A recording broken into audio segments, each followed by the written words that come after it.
The date is March 25th, and my name is Doug Fairbairn, and I'm here to interview Cristina Morgan along with my colleague Steve Smith. And so, Cristina, welcome. We're delighted to have you here, and eager to hear your stories about your life in the investment banking business. So, in these oral histories, I'd like to go back to the very beginning in terms of where and when were you born? Tell us a little bit about your family life, your parents, what they were doing, siblings. Just set the stage of how the environment that you grew up in. Well, I was a military kid, and I guess I could start and stop with that statement because I think, like most military brats, it sort of defines the rest of your life and many of the characteristics. So, moving around a lot and having to start over a lot and all of that. I once met Pat Conroy, and he wrote the book called Military Brats, and it is remarkably accurate. But anyway, so as a result of my dad being a U.S. Air Force guy, I was born in Florence, Italy, which is a highly unlikely place to be born, and also a highly unlikely place for a Air Force guy to be. We tried to get out of him for years as to actually why he was there. It was 1952, so obviously post-war. And there wasn't an air base for miles, or for country, it really wasn't quite logical. He was assigned as an attaché to some colonel. Now, my father was quite an unusual guy. He spoke multiple languages, and he was also an early adopter of electronics. He ran away to join the Army and then Army Air Corps, which morphed into the Air Force in 1947, of course. And they tested him, and he tested really well in the electronics area. Of course, they didn't have much in electronics at the time, but whatever it was, he was good at it. So I assume it was a listening station, but I have no idea really why he was in Florence, Italy. So you were born in 52? So I was born in 1952, and at the Ospedale La Donna della Quercia, and I have revisited that because much later, my husband, who went to Stanford in Italy, was at the campus there in Florence, and it wasn't very far from the apartment my parents had and brought me back from the hospital. So we actually revisited all of this history on one of our many trips to Italy. But anyway, back to the history. I have an older brother and a younger sister, and the two parents and the three kids, when you are a military family, are pretty much your world and the only people who go with you to each and every station.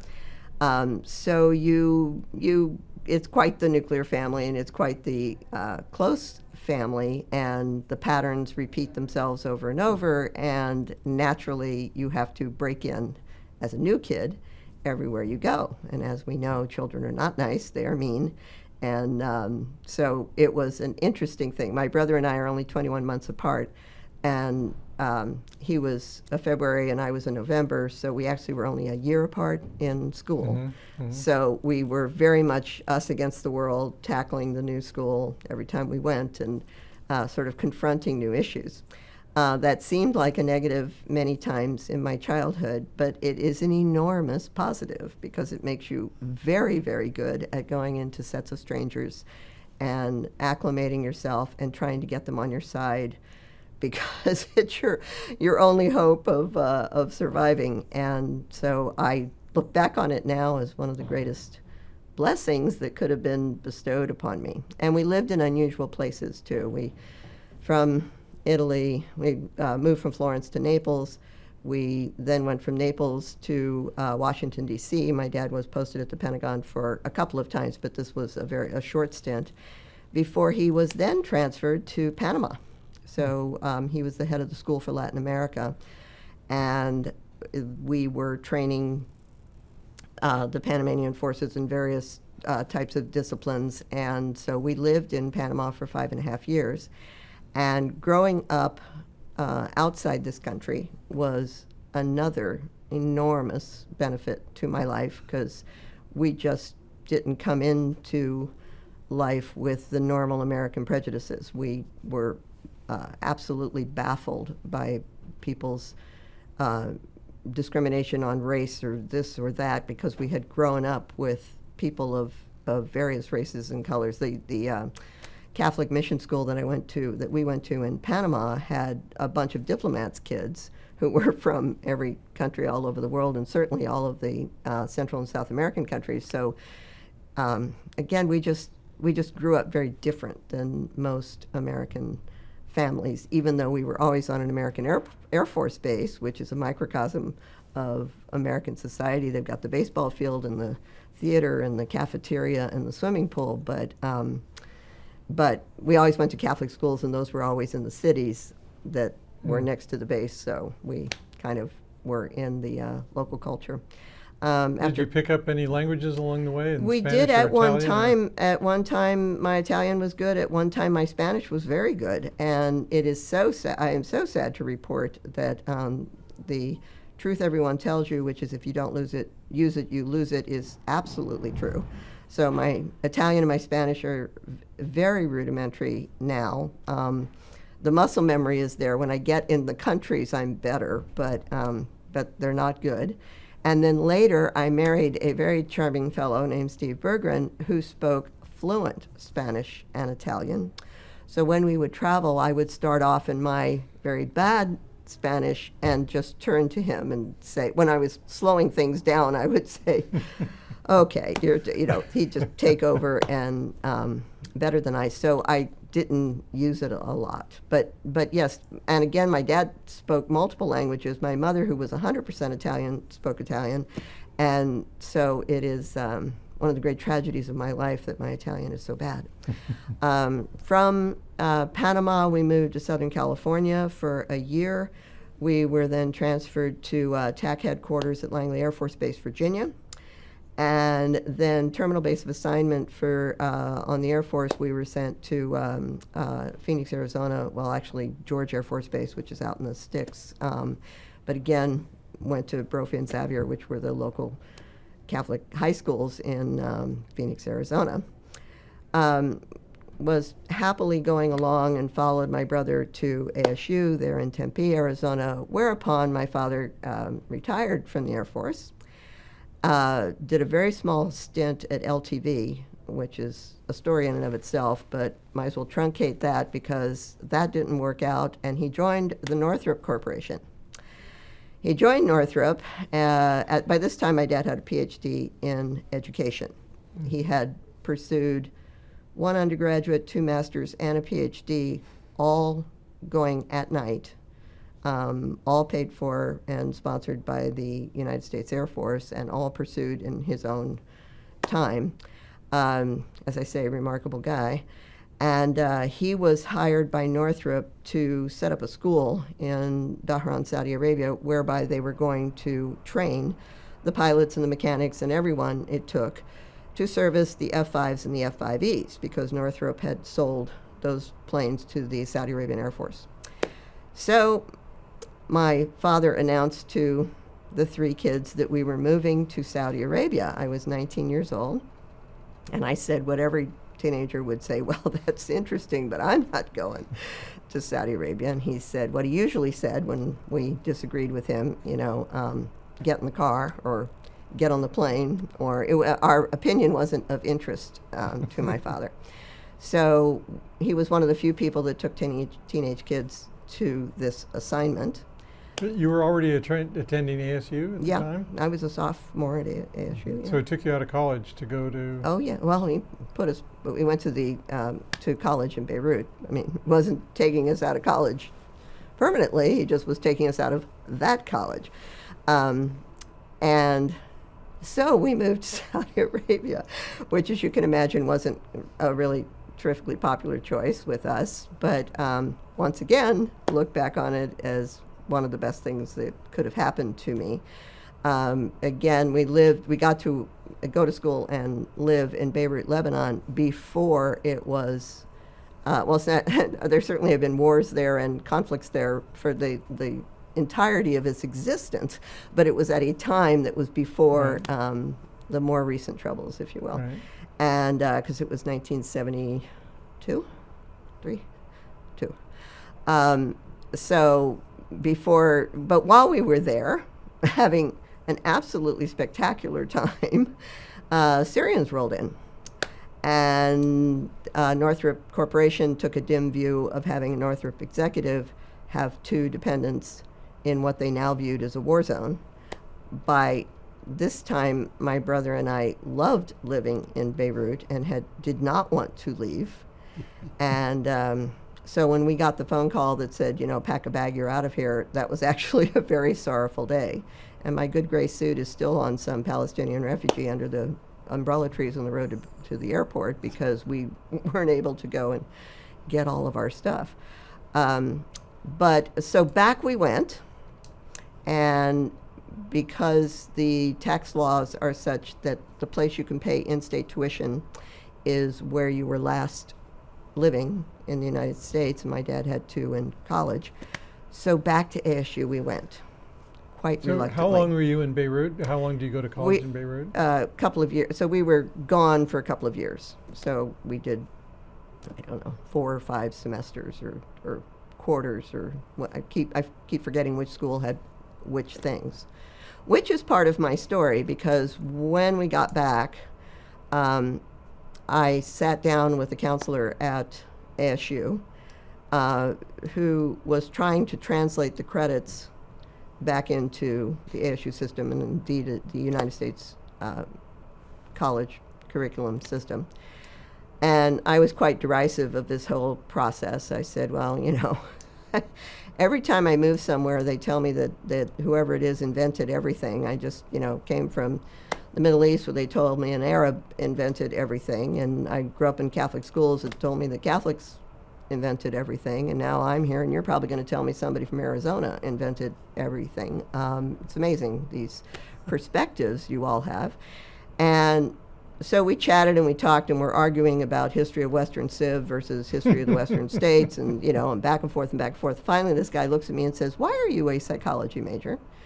And I said, I don't know. It seemed like the thing to do at the time. And he said, you should be a business major. And I said, really? Why would I do that? And he said, well, because you might want to get a job. And I'm like, a job? Yes, okay. So before you go further, going to high school, I guess in multiple places or whatever, did you have any plans, ideas about what your career might be or what you were interested in? And well, I was in every play they had and every musical they had in high school, and I everywhere, back to breaking into places, one of my brother Ralph and I's go-to move was everywhere we went, we started a band. It reverses the power dynamic instantly. You walk in as the stranger, nobody wants to talk to you, you're the new kid, etc. You put an index card up on the bulletin board and you say, try out for the band on Friday night in the gym. And everybody wants to be in the band. Suddenly you're the cool kids. Suddenly you're handing out the cards instead of begging for the entry cards. So we didn't do it for that reason. We did it for our own amusement. But it was a great, it turned out to be a great mechanism.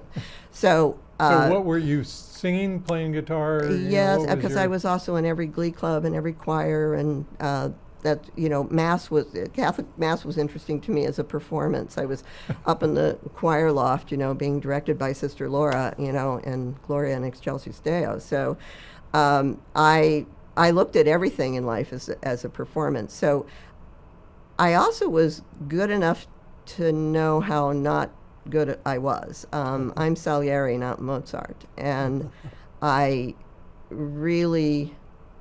don't think I really realistically thought I was going to make a living doing that. But I'm sure I thought that it would be some sort of performance. But I got good grades in everything, so it wasn't that there was any particular thing that stood out. I've always been good with numbers, but I'm not at all a math or engineering prodigy. But I'm good at organization and good at numbers in general, and that ended up becoming very important later. But no, at the time I wouldn't have thought hard science or anything. Although when I was 16 years old, I did read Atlas Shrugged, and so like so many people sort of fell in love with the book and with Ayn Rand and the whole concept. And Dagny Taggart ran the railroad, so I was like, that's interesting. But no, I didn't. I really never thought practically about how am I going to make a living, which is kind of interesting to me in retrospect, because I also am not someone who grew up and thought I would get married. So I'm not sure how I thought I was going to pay the rent, but I didn't really think about it. I was too busy moving all over the world and really having a pretty darn good time. So this counselor at ASU ends up saying, here's the deal. If you repeat these 30 hours, we'll count them as the core business courses. And then if you do another 30 hours, you'll get out of here in a year and a half and you'll have an MBA. Before he uttered those words, I had never heard of an MBA. I had never thought about getting an MBA. I had no interest in getting an MBA. And my biggest interest was getting out of school, not staying longer in school. So I really thought this was an interesting but not particularly persuasive argument. So I call my father or write to him. In those days, we didn't have any of these devices, of course, because my parents are still in Saudi Arabia, of course, and they had moved to Riyadh by this time. But I call him up and I tell him this offer. Now you've got to remember that ASU was very, very cheap by anybody's judgment, even as a public school. I think these semesters were $200 per semester or something. They really were not a lot of money. But still, I wasn't paying for it. He was. So I called him up and gave him this proposal. And he said, well, tell you what, if you take the deal and you stay in and you go for that, I'll pay for it. If you just want to take the shorter deal and get out as fast as possible and then go do something else and decide to go back, you're paying for it. And always one for a bargain. I took the deal. And so I stayed, and I got an MBA from ASU. So as you got into the classes, did it seem interesting, or is it? Oh, I really instantly had to recognize the guy was right. After I got into it, and even taking basic accounting, as I say, I had never been a math girl, although my senior year in high school, I had too many credits, so they wanted me to graduate early, and my parents nixed it because I was young anyway for the class. And so I taught school at Xavier in the morning and went to Phoenix College in the afternoon for some early credits. And one of the classes I actually taught was math, so or algebra or something like that. But again, I absolutely, I know now, especially, really good mathematicians and really smart math and engineering prodigies, and I'm none of those things. I just happen to be comfortable and maybe facile with numbers. And if you can explain something to me in numbers, also I get it faster than if you try and beat around the bush. I always tell companies that. Just give me the gross margins on this thing and we'll start there. But anyway, as soon as I got into the business, because I kind of raced through the core undergrad business courses, and then once I got into the MBA courses, which were, like most MBA programs, very much dialogue. Also, there were 40,000 students at the broader university known as ASU. There were 99 people in my MBA class, 2 of which were women, including me. I mean, so it was, I went from lecture halls that could host 1,000 people, 1,500 people, to classes that were 20 people. And that was, so you actually had to go. It's another problem. There was no badge in, badge out in those days, so I would often, the undergrad, I would just not go. I'd buy the book at the end of the thing, memorize the book, take the test, and do well, and that's that. But you had to go to school because the teacher knew if you were there or not. And I kind of stood out by virtue of being a girl, so that was, you really couldn't slough it off. So anyway, though, but no, I really did, to respond to the spirit of the question, I really did get it all of a sudden. Did you go to work right after you finished your MBA? I did, and what was the job hunting took me a while to find a job, I will tell you, partially because of the way I was going about it, and partially because it was just a really terrible time to find a job. So I got out of this circus in December of '76, which isn't a normal time to graduate, but nothing about my timing in college was normal. With all the moving around and transferring and repeating and step forward and step back and changing majors and all of that, nothing was normal. So I get out in December of '76, and we can all go look up what the Dow was and what the situation was, but it wasn't good, that's for sure. So I start interviewing around in the Arizona area, and I couldn't get out of there fast enough because I really never liked being there or anything about it, and there wasn't a lot of industry there. And I mean, the hospitality industry, the vacation industry, I mean, there's not a lot of there. There's more there now, but there wasn't then. I happened to interview with somebody, with a headhunter, who took my resume and said, "Do you mind if I give it to a friend of mine in Northern California?" And I said, "Of course not." And so he did. I, of course, attached no hope to that. I knew enough to know that Northern California had a number of excellent universities, and why they would need to import somebody from Arizona was really not logical. So I nodded and smiled and went along with it. I was thoroughly shocked when this headhunter called me and said, "Could you get up here next week? I have 3 or 4 interviews I would like to send you on." So what I did not know about, and you guys will remember, especially you, the disk storage industry, the peripherals industry, was developing around the mini computer business. So mainframes, of course, ruled the world forever. I didn't know any of this till later, by the way, but in retrospect, minis had come along, so DEC and DG came along. Well, they were still the concept of your giant, by today's standards, CPU, and all of the other devices, the tape drives, the printers, the anything that dealt with either input or output, were separate devices. Well, whole industries sprung up to make those devices. So in Northern California, particularly in the East Bay, actually, there were just a whole bunch of drive companies, printer companies, this, that, and the other thing. So I was on my way to come here. I stopped in Southern California to go to my brother's Phi Gamma Delta fraternity party. And while out that evening, met a young man who worked for Memorex. And I struck up a conversation with this guy, and he heard all of this, and he gave me his card, and he said, "You should call me when you're in Northern California." I put the card in my purse and proceeded to forget all about it because it didn't say Memorex on it. It just was his name and a phone number, and I immediately thought this was a scam and didn't think about it. So I came up to Northern California. I interviewed with all of the companies that the guy had me set up with. They were offering more than any of the companies were offering in Arizona. So I immediately was like, well, I'm going to do one of those things, that's for sure. And right before I was about to leave, the gal who was putting me up said, "What happened with that guy that you met the night we were out in Southern California?" I said, "Oh, come on, that's nothing." And she said, "Well, he was cute.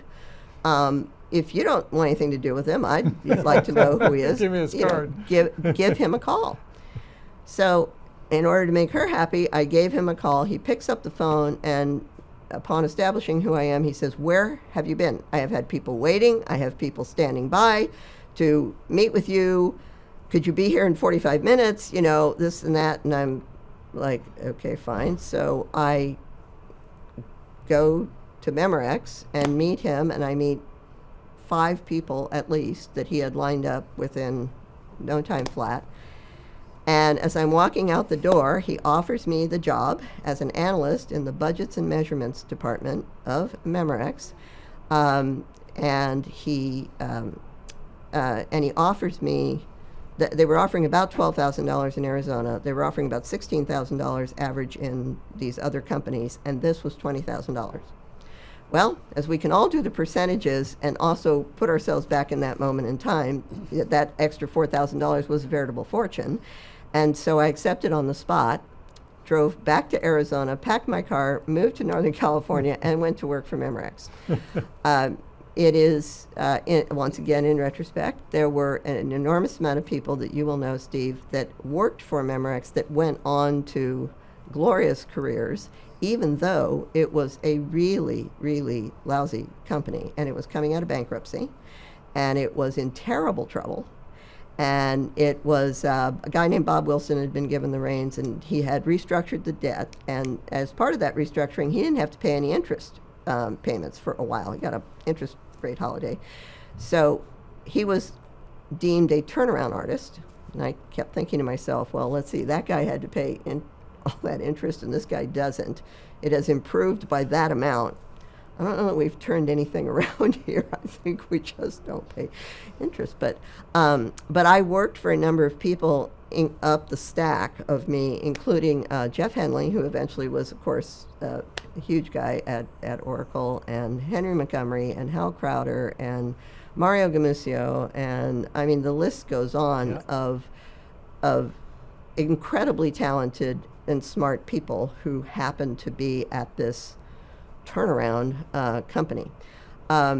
It was a crazy environment. We worked 7 days a week, 12 hours a day. People quit every single day because they just couldn't take it. And every day somebody would quit, and all the manila folders that had been on their desk landed on my desk. And Nick Peterson would say to me, well, you need, all that stuff you have to get done. Well, here's more to get done. Is that okay? Military background kicks in again. All I was ever trained to say was yes, sir, and of course I can, and it's all, I'll fix it. So what were you learning at this time? What were the? Oh God, I was so incredibly fortunate. I was in the equipment products group, which was large storage systems, small systems, and the tapes. They were so I was at collecting the numbers across those three operating divisions. Equipment product groups then, of course, rolled up into somebody else's. And Ken Goldman, by the way, was the guy at corporate where all the numbers rolled up to. When we met in many companies later on, we always had a good laugh after this, that my numbers rolled to his numbers. And all of this, again, there were no personal computers. There were no even applications that handled financial forecasts.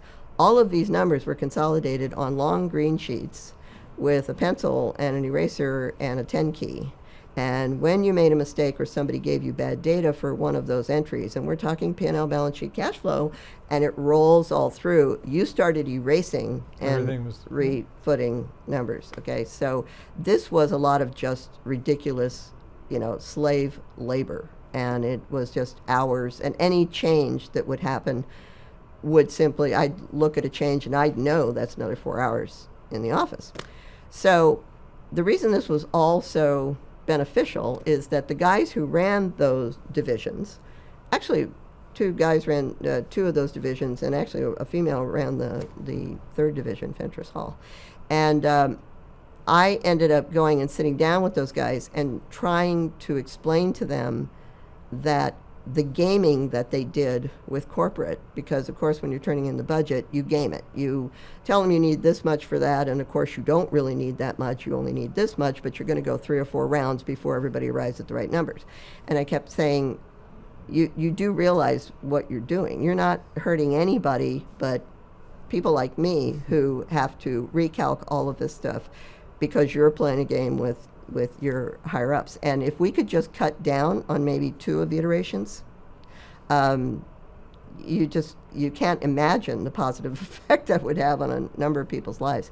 So I just keep saying that I landed in a position that ended up being negotiations, relationships, yes, numbers, interfacing with people far above my station. Because people kept quitting, the pancake kept flattening. I was 24 years old, and I was presenting the budget to the operating committee because there wasn't anybody else to do it, not because I was the right person to do it or the person who had the job to do it. How long did you stay there? I was there slightly less than just about 2 years. Uh-huh. And Why that did you leave?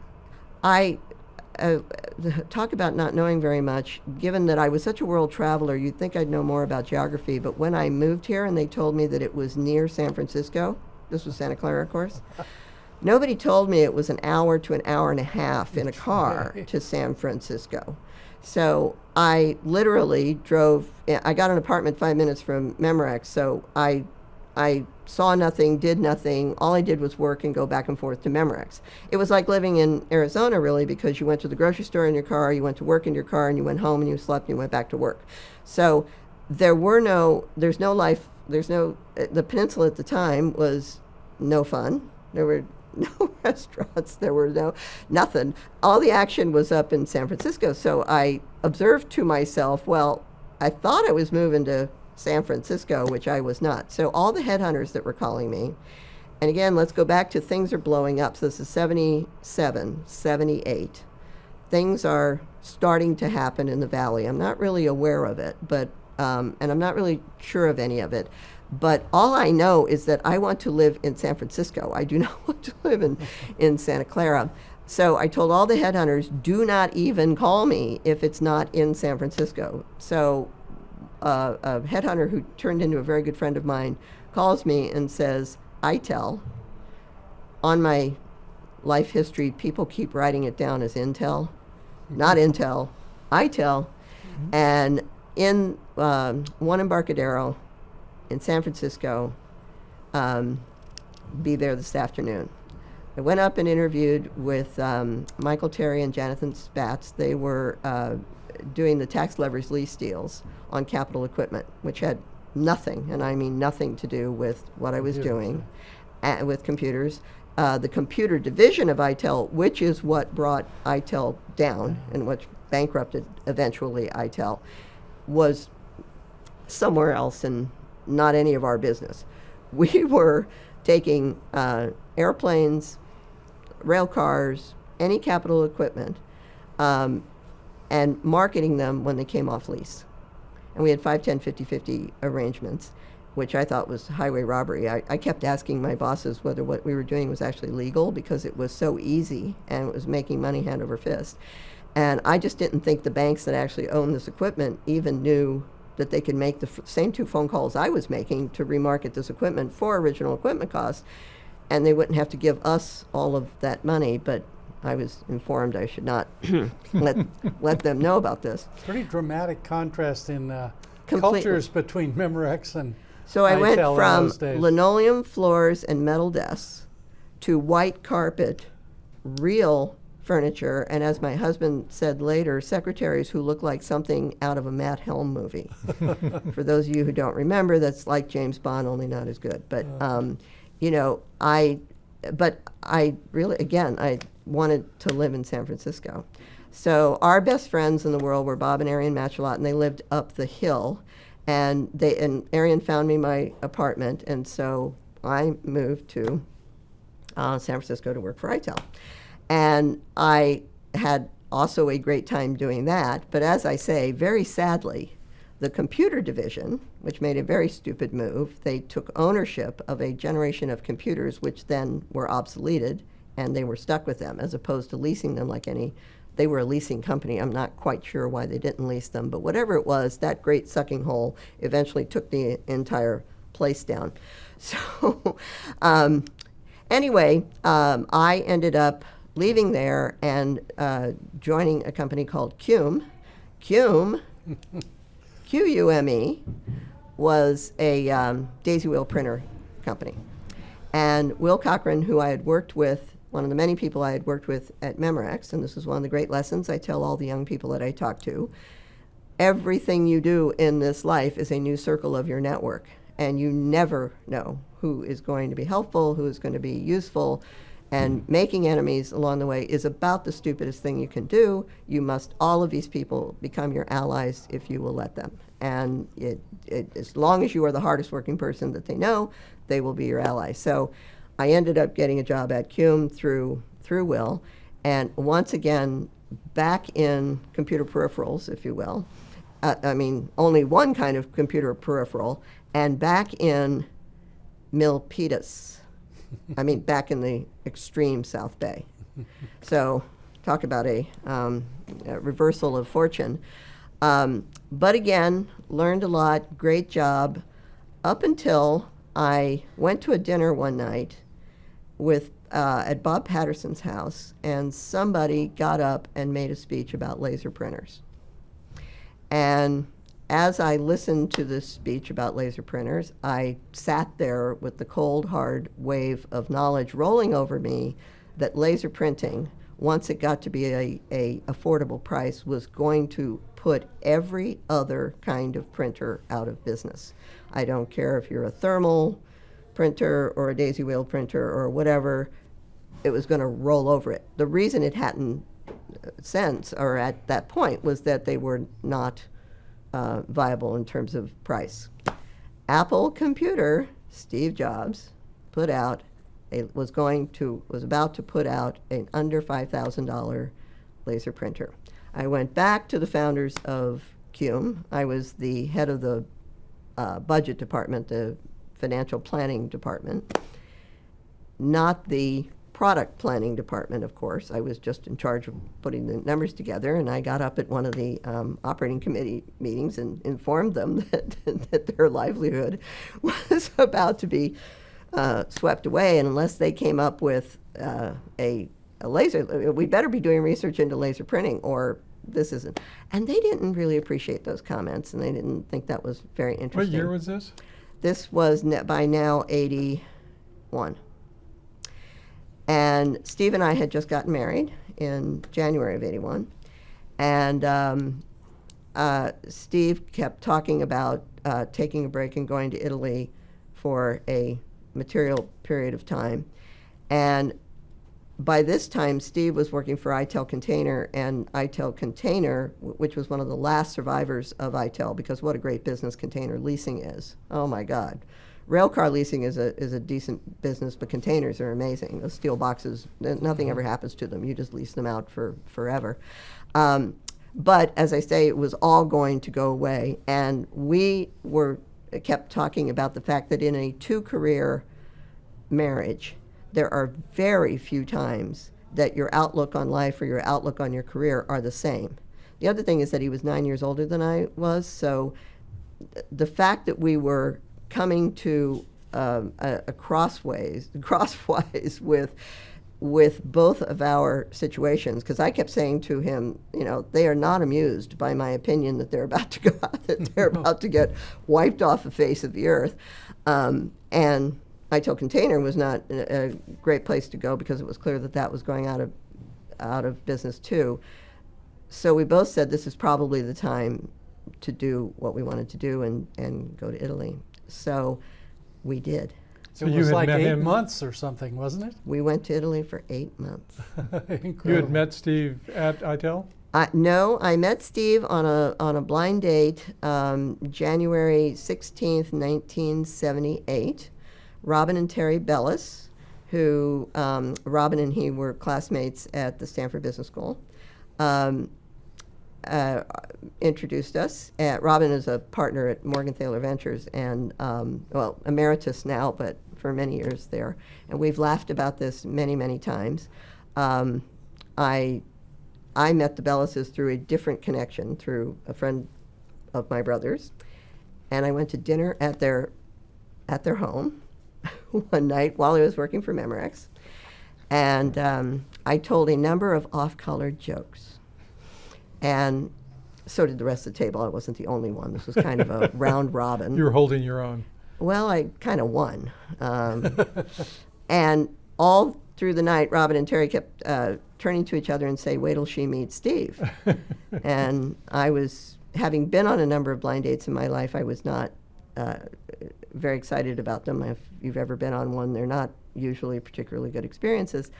And I said, "Well, I don't know who the Steve is, but I'm quite sure I don't want to do that." No, you really should meet Steve. So they told him that I knew more jokes than he did, and they told me that he knew more jokes than I did, and both of us said, "Well, I don't think so." And so I got a phone call from this Steve Bergman who said, "I understand you know more off-color jokes than I do." And I said, "Yeah, I probably do." And so we got together for a drink in order to have that exchange. We should have recorded that Yeah. exchange. That would And been a yeah, classic. well, it was one of those where you know so many in common that you just jump to the punchlines. You Right. don't even tell the whole joke. You just go, oh yeah, Moshe Dayan, yeah, I know that one, and you know just keep going.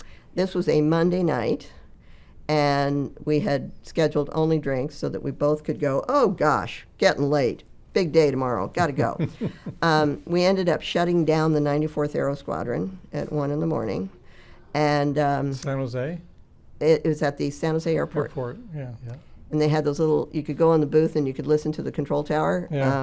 on the earphones, and it had all the World War II memorabilia and all the Rickenbacker Great memorabilia, you know, hanging all over the place. And that's, yeah. He asked me where I wanted to go, and I said, I've always wanted to go there.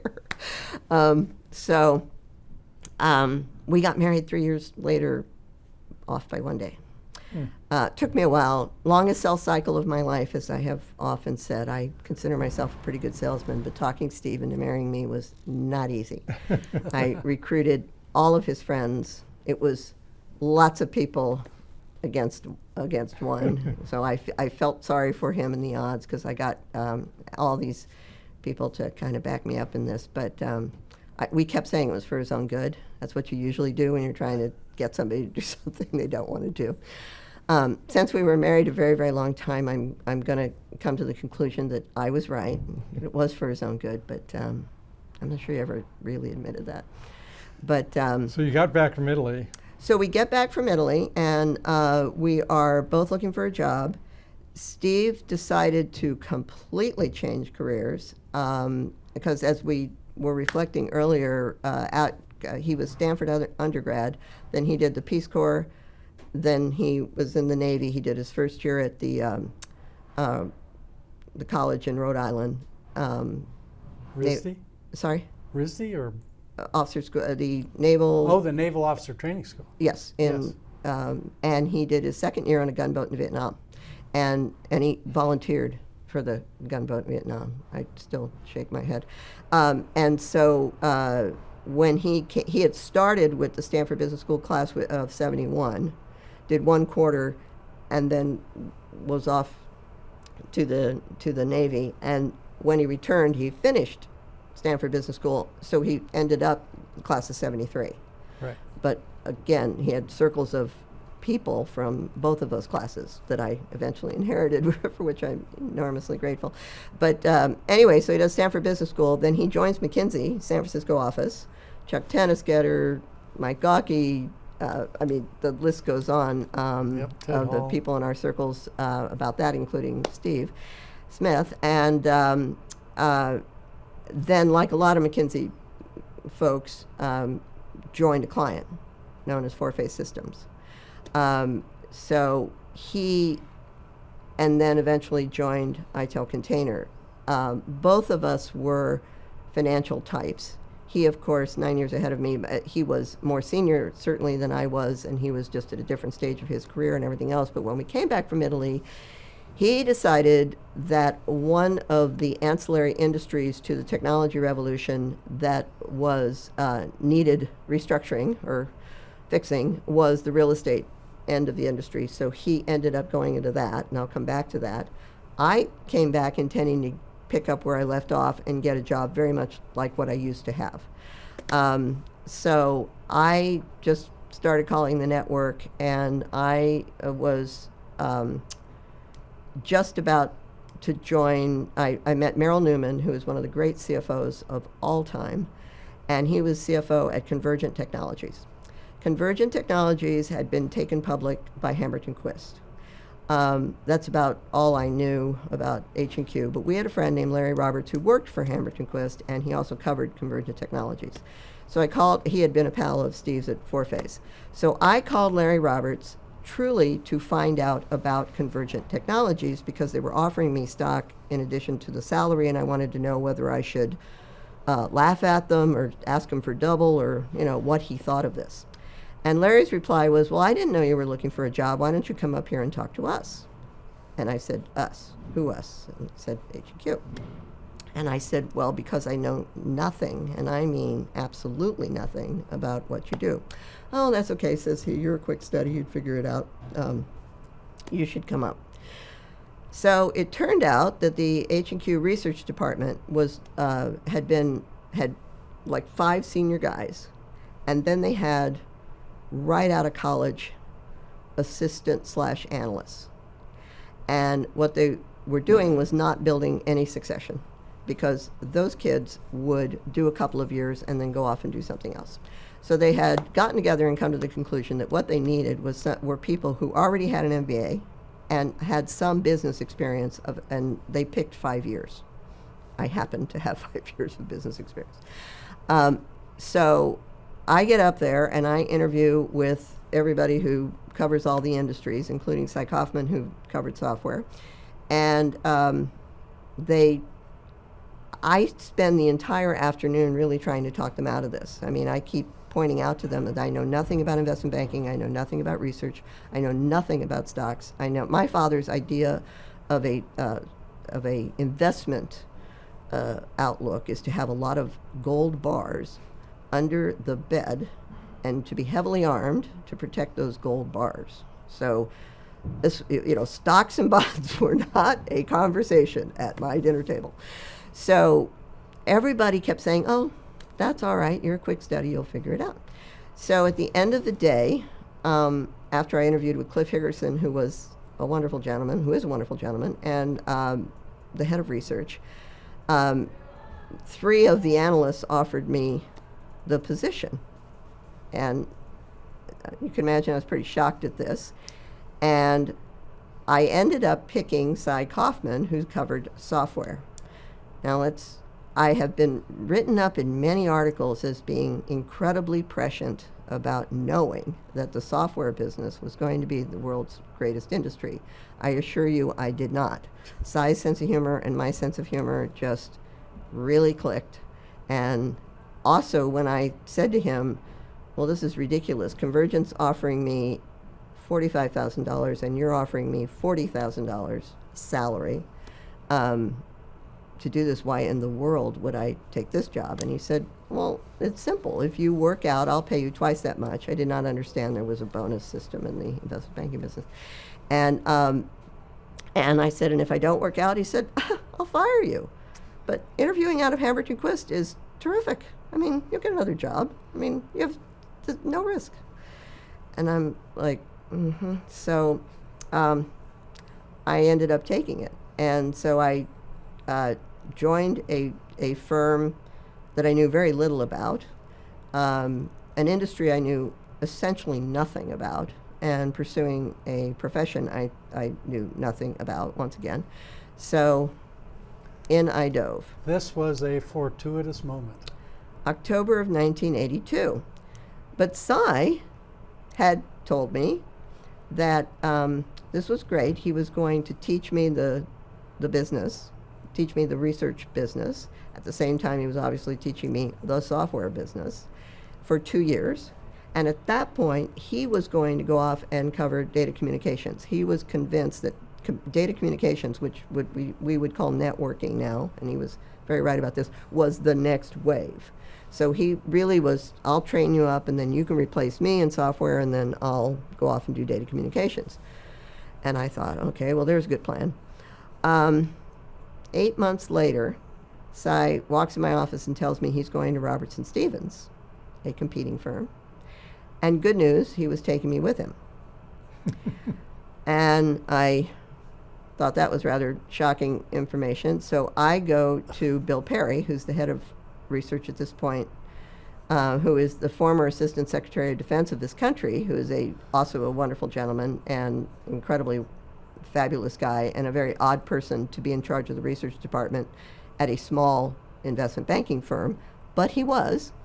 He and Bill were pals. And I said to him that Cy is leaving to go to Robbie. He says, I know that. He says, I say he wants me to go with him. He said, oh, don't do that. Just take his job.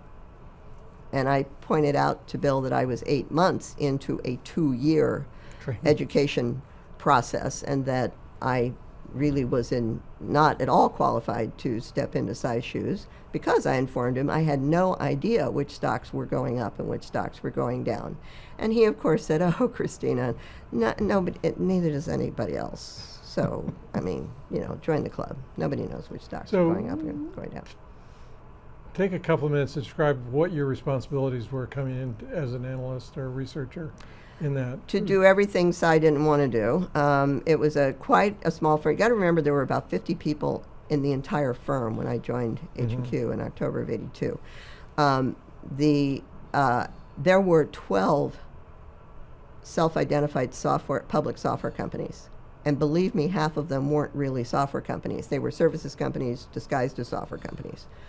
Thus, I refer you to their gross margins. But there were at least 6, and the main software company was Cullinane Database Systems, which was really later renamed Cullinet and later sold to IBM. It was the first packaged software company ever. Remember that software used to be bundled with hardware and sold. IBM sold you your big mainframe, and they sold you the database system that went with it, right? So John Cullinane started Cullinane Database Systems. Hambrecht and Quist took them public in 1978, long before I arrived there. And H&Q truly, and Cy Kaufman, I tell you, was the first person from our business, from the investment banking business, to understand that there was an independent software business that was a viable business. And our job was to convince the buy side that an intellectual property business, something that had nothing to lend against, something that had no, cost of goods sold was 10%, was viable. And of course the buy side did not think that at the time. The big rap on the software industry was the assets go down the elevator every night and leave, right? Yep. So we all remember that line.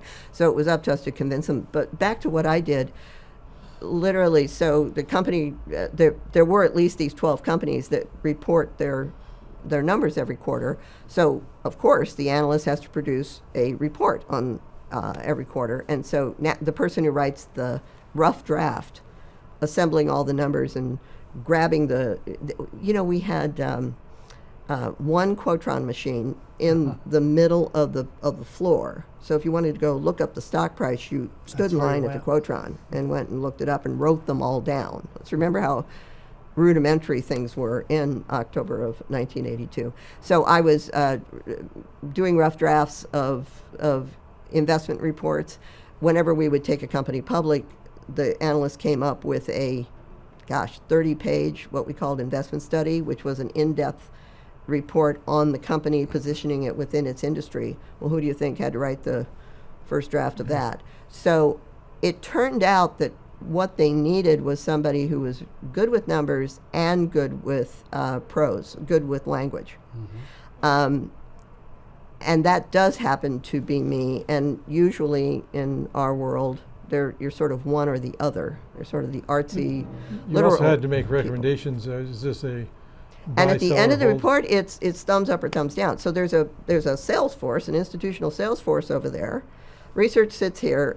Origination or investment banking sits over here. We're trying to work with the research department to identify the companies that can indeed be financed in the public market. So they're pulling on one arm, and the institutional sales force is pulling on your other arm, because the buy side over there, Morgan Guarantee and T. Rowe Price and Trust Company of the West, are trying to decide which stocks to buy and sell. And you can't just go in and say, well, it's complicated. Here's 14 reasons to buy and 14 reasons to sell. The salesmen, who are about as sophisticated as a hammer, are standing in your doorstop going, buy it or sell it. Come on. I mean, not interested in your 14 reasons. So that was what I was rejecting. I was like, well, I need to give you all these 14 reasons, but no, it's not your job. So tech banking, 1982, 1983, you're suddenly on the front lines. There really is the 4 horsemen, right? There are, and at this point, I'm a research analyst. Yes. So I'm a research analyst from October of 82 all through 83, which we can get the chart out, big year. 84, which crashes in a million pieces. There was only one tech IPO that year. It was Boole and Babbage. It just went by the door. We did it. I'm still a research analyst. Yeah. And now we drift into 1985. But as a research analyst, your principal competitors are the other analysts at the other horsemen. Yes, Right? Robertson it's Stevens, Robertson Alex and- Brown. So it's the harmed vendors. Well, at that point, and I always want to make this clear, it was Alex Brown, Hamilton Quist, Robertson Stevens, and L.F. Rothschild. Right. Not yet. Tommy Underberg and Bobby Tobin. Yeah. Right? Not yet, really. Not Montgomery. Montgomery. Yep. Nope, that's later. Yep. But at the time, the four horsemen were That's who those they four, were, yeah. with really Alex, Hambrecht, and Robbie really slicing up all the business. The ones that knew their stuff. Yeah. Now, an exception to that is that Apple had gone public in 1980, and Genentech went public in 1980. Hambrecht and Quist was on both of those covers. Now, I run to remind you that we were not left lead on either one of those covers. Apple was Morgan and Hambrecht, Uh-huh.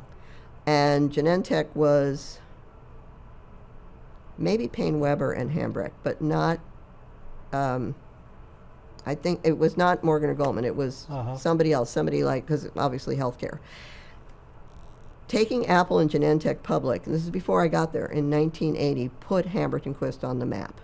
That was there was a Fortune article For banking. Yeah. on Bill Hambrecht saying the guy who brought you Apple. Even though we were on the right-hand side of Apple, we got far more notoriety and far more press out of the Apple deal than even Morgan Stanley did. Because, again, Morgan Stanley was a visitor. I say this with love because I have very good friends at both of those firms, Morgan and Goldman.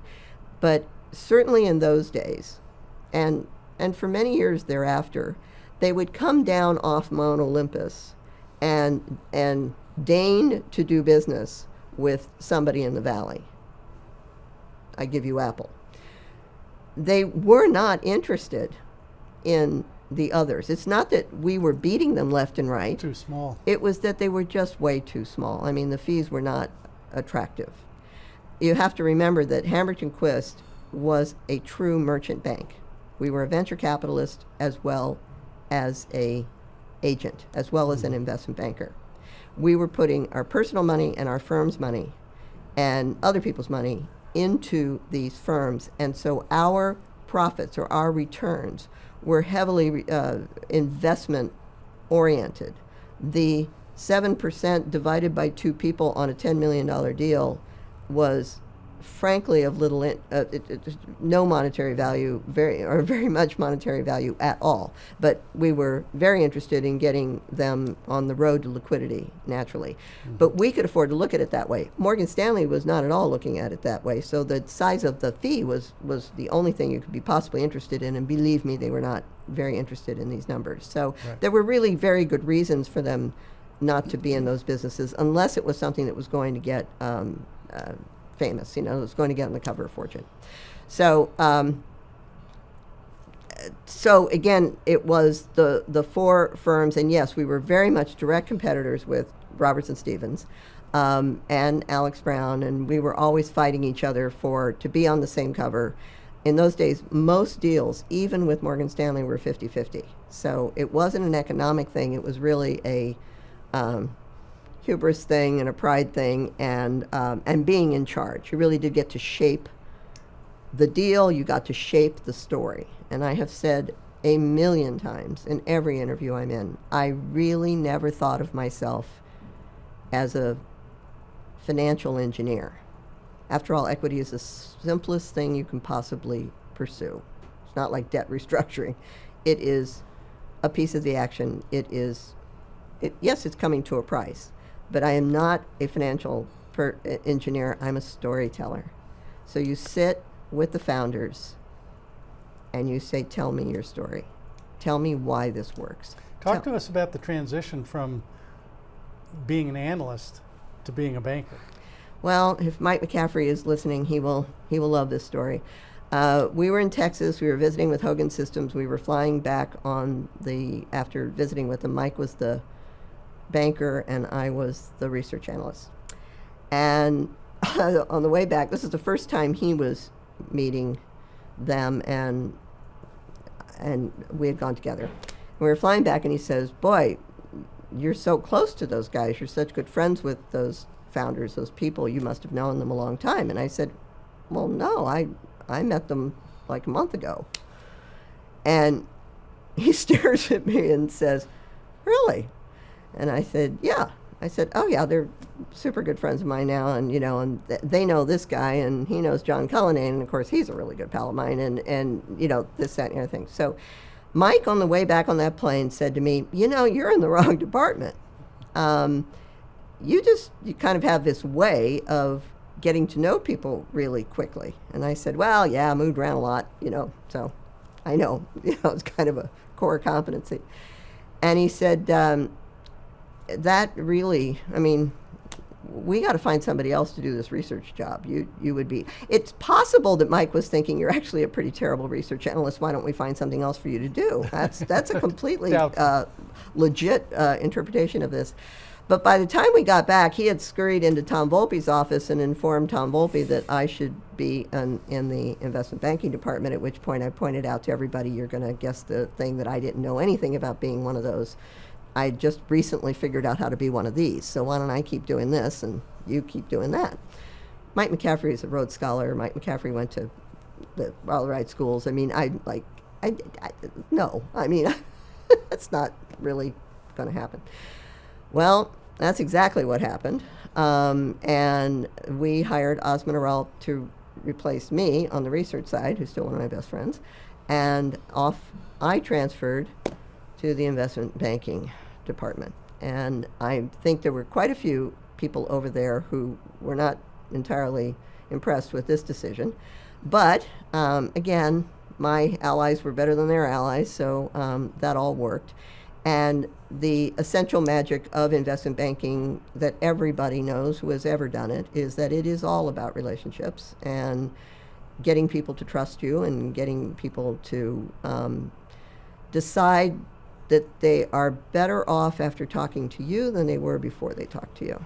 And if you can convince people of that, then you can be very successful in the investment banking business. So and then also, as I have always, I brought my relationship, since I knew the CEOs of my companies extremely well, and I had this knowledge of their company that only from the research comes from being a research analyst. I was not like the talking heads in investment banking that they met with from other firms who came in and bored them to tears with 40 pages of statistics about capital markets.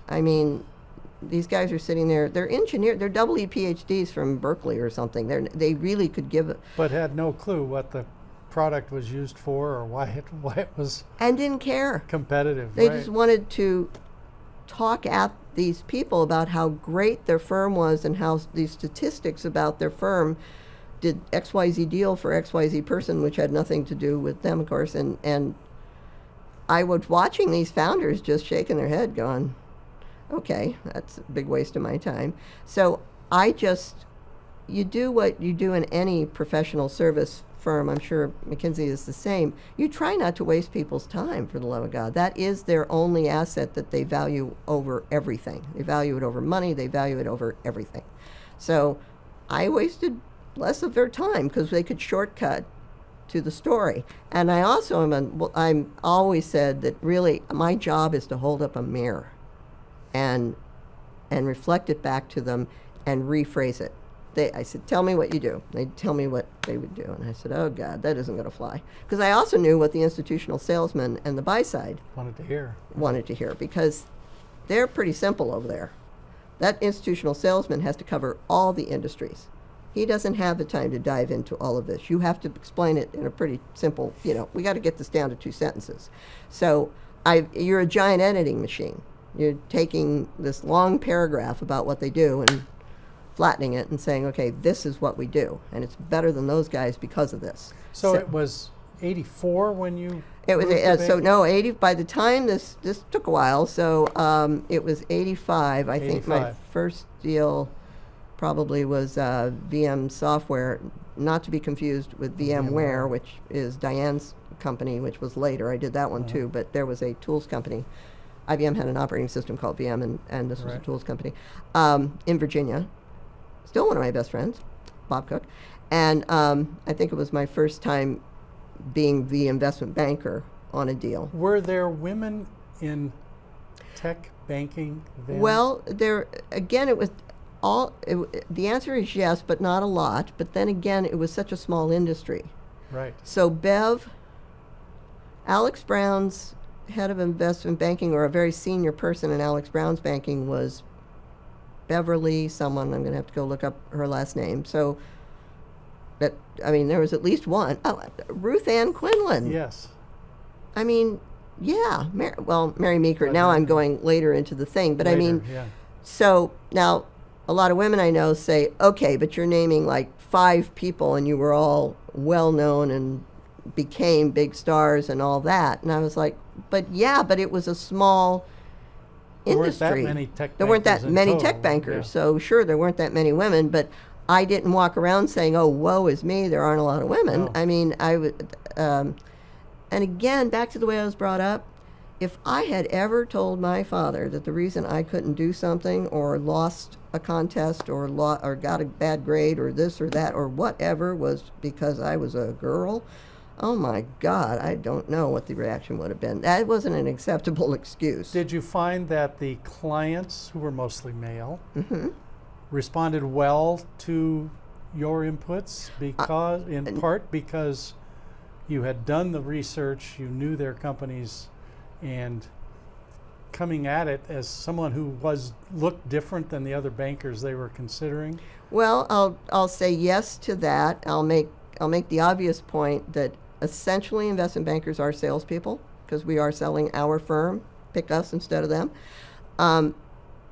What is the one thing about a salesman that you just value above all things and you can't replace? Being remembered, being called out. I would go call on my CEOs and I'd say, who's calling on you from Goldman? And they'd tell me the name and I'd go, well, he works for Morgan Stanley, but Yeah. no, who are you from Goldman who's calling on you? And he'd tell me another name. Nope, he works for Alex Brown. They truly couldn't tell them apart. Couldn't differentiate. Yeah. So nobody ever forgot me. I was the only girl calling on them. So I will say Really that it was interesting. probably a positive and not a negative because it certainly made you more memorable than the next person. But Steve, what you're saying is also true. Here is somebody that they don't have to waste their time explaining the industry, explaining their role in it. And I'm sitting there, we're talking about companies with the CEO's first name.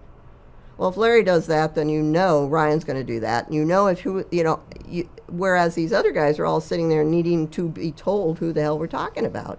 So, sure, I mean, every single thing about me was better for their purposes, which was, again, just not to waste their time, than the next thing. Does that mean I won everything I went after? Well, no, but did I have pretty good odds? I thought I did, yeah. So, and the other thing is, I absolutely never thought about it that way. It wasn't something about me that I thought was all that interesting. I thought being born in Florence, Italy was interesting. I thought that the fact that I'm a pretty good shot is interesting.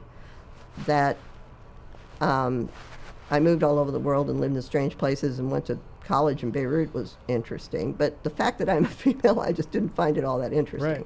Right. And I don't find it that interesting about other people either, although I have lots and lots of girlfriends. But it's not the most interesting thing about them, I assure you. So let's just talk about the latter half of the 80s. Yes. You're active in banking, and things really, they were down, and then they gradually Yes, started so to come 84 was back horrible. up. 85 was a little better. The summer of 1986, I took Informix public and Adobe public. And it was such a turning point. So Adobe was was Bill Hambrecht to his shoes. As I say, all of these firms I've always thought were very much a reflection of who was in charge.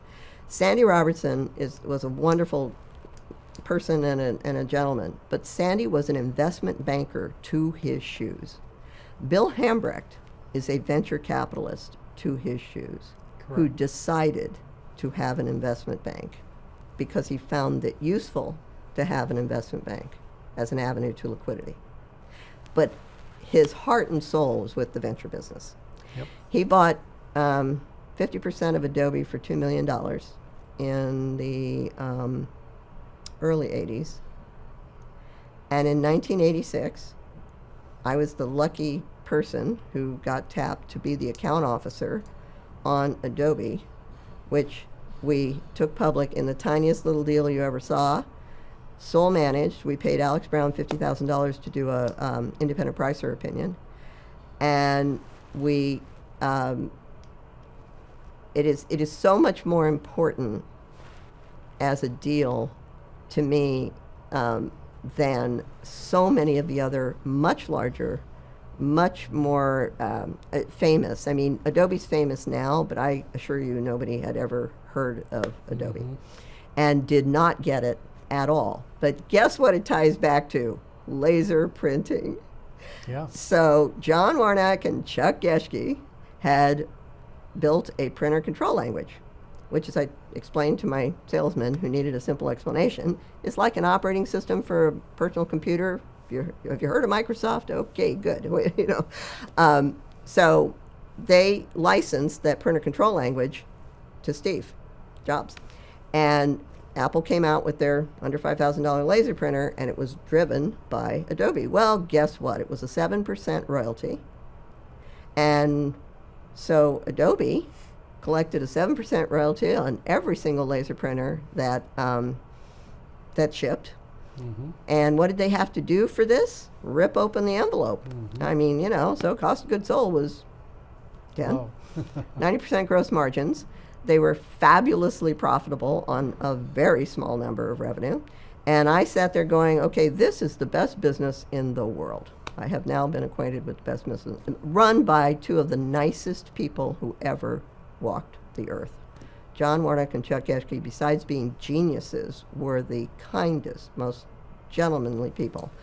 And Bruce Nickel was the CFO, and the three of us went and did that roadshow together, and it was more fun than you can imagine. And that just, and now I knew that the software industry needed to be pursued aggressively from the investment banking point of view, because nobody on the investment banking business got it. They were too small a deals, and the big guys just weren't interested because they were too small deals. So that sent us on our merry way. So 86 was good. 87 was 88 was actually a very tough year, as I recall. 89 was a little better, but I think the first Gulf War might have started somewhere in here in 89 or 90. Yeah, 90. We had a nice little plunge. Well, 87, for heaven's sake, we had the crash. Yeah. But of course, the 87 crash was much more relevant to the wider Dow and the Right. wider market.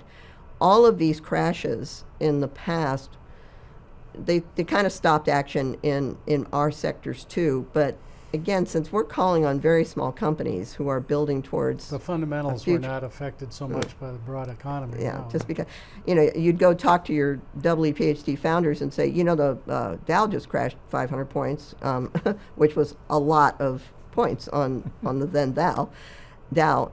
And they would look at you as if like, and what has that got to do with the price of beans? I mean, Right. they really, they're trying to tell you why they are building this infrastructure software company, and you're yammering on to them about, you know, the Dow. They don't really care.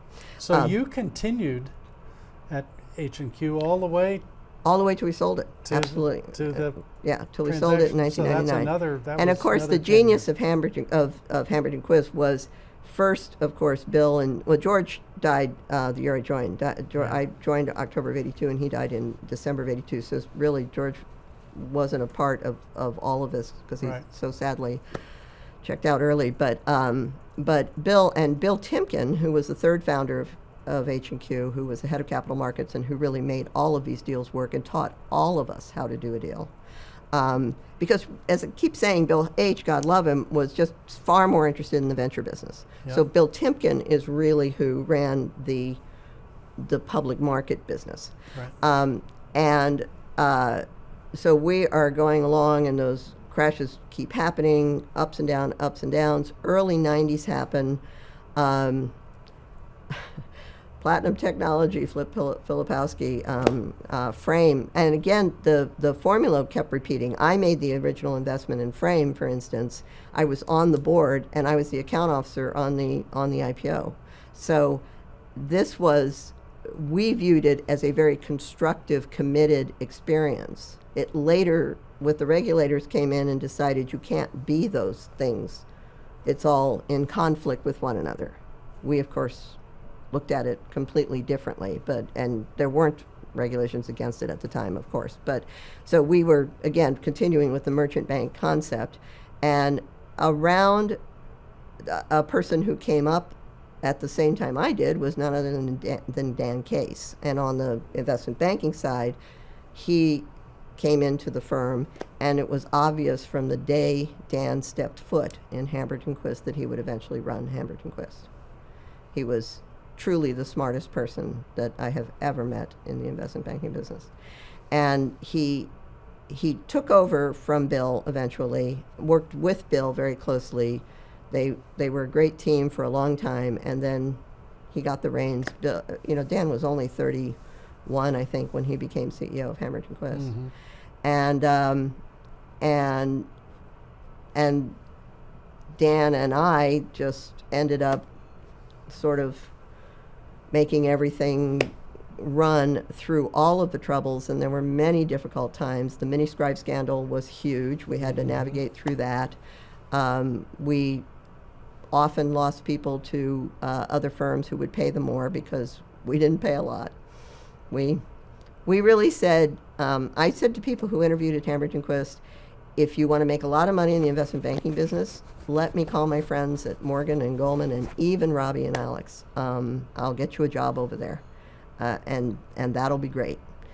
But if you're a closet venture capitalist, if what you really want to do is get to know these companies, put your own money into them, put your money where your mouth is, bet on yourself, and be an investment banker, then you have found your home.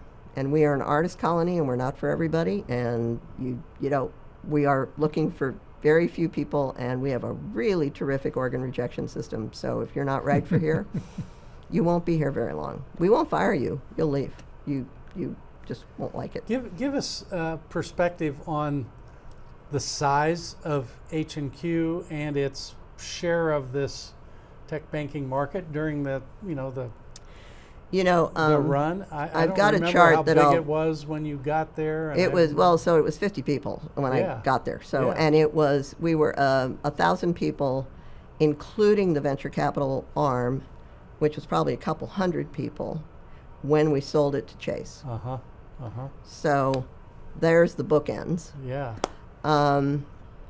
And our charter was really to try to do it with as few people as possible, not as many people as possible. So you signed up to be everything to everybody, and I was raised that way. And somebody asks you if you can do something, the answer is yes. And it's everything from figure out the company's strategy with them to get the coffee. And do not tell me you're too good to get coffee, because that didn't amuse me at all. So we got a bunch of people who would literally jump over each other's desks to answer each other's phones, who you'd walk in and somebody needs to go work this deal, so they can't get on the red eye and get to New York to work that other deal. And you drive home and you pack and you get on the red eye and you go for them. I mean, it was truly a family. Everybody says that. Nobody means it, but it was. And it is the H&Q network to this day is ridiculously close. And we are all still best friends. We have big reunions, we have small reunions, we have little pocket reunions, and the network talks to each other, constantly. So, and yes, we were kind of small. We were, call it about 400 or 500 people for sort of the middle years. And back to Dan's genius, Dan's the one who decided to take us public in 1996. And I didn't even see it at the time. I didn't even get it, and he didn't even tell me. But clearly he knew by then that we would have to sell it, which made him as sad as it made me, and it made everybody else at H&Q. But as Dan said 100 times, we are too big to be small and too small to be big. And in every industry, the middle gets smushed. So that brings us to sort of this evolution of the competitive landscape in banking, right? And how it went from small firms like Yep. H&Q With Morgan and in the Goldman 80s visiting and every once in a 90s, while. and the fly-ins from the Right, but global then let's give banks. Frank Quattrone credit where credit is due. Yeah.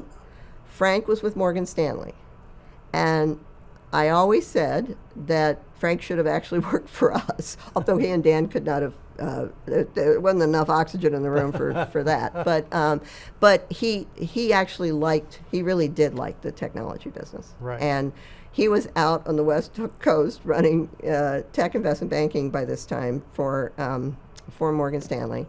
And much to the dismay, I'm sure, of his New York partners, and I know this from firsthand experience, doing deals much smaller than they were thinking was optimal.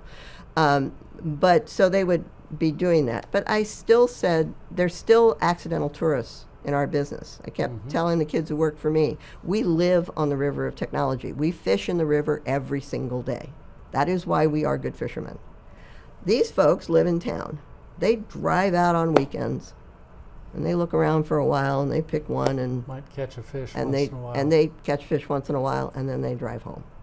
They don't live here, but they started living here more and more because the deal. So the valley starts growing. The companies get more famous. Netscape comes along.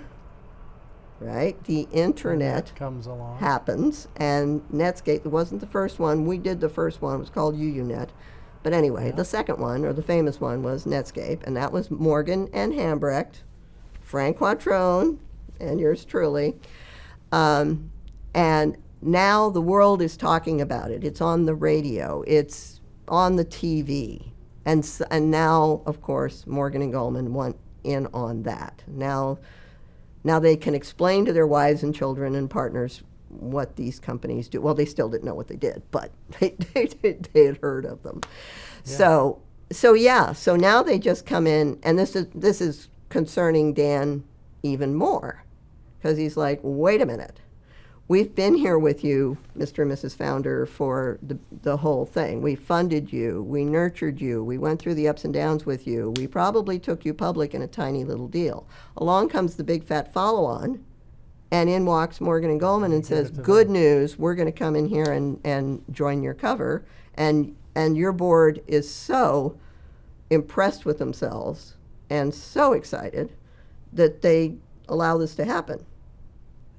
And that's not good. And the macroeconomic background, I mean, when you joined Memorex, all of this technology was probably 3 or 4% of the total GDP. Not even. By maybe less. Yeah. And by the late 90s, it was probably, 15 or 20, and now it's 30. I mean, it's yes, huge order of change. magnitude, you're right. So there was this huge jump, and now, and That brought in these- and really there have been so many paradigm shifts, some of which only engineers would agree with me were a big paradigm shift. Like if I say client server was a big paradigm shift, the man on the street is not going to really agree with me. What's that? But it was huge, and Tom Siebel figured it out, and that's why Siebel was.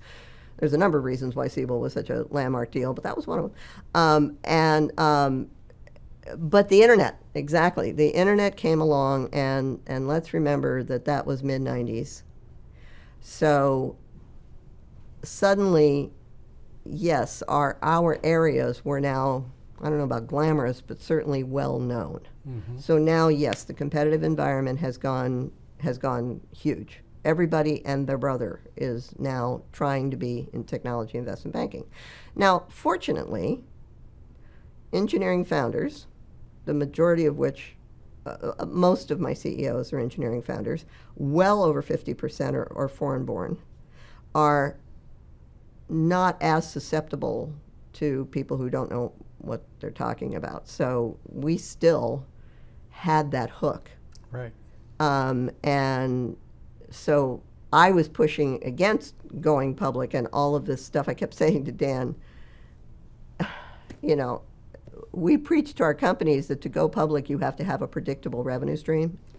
We don't have one of those. We go like this. Now you got to remember that we were as big in healthcare as we were in tech. David McCallum, my partner, and eventually Dennis Purcell, who was his successor, I ran tech. I mean, when I was first made head of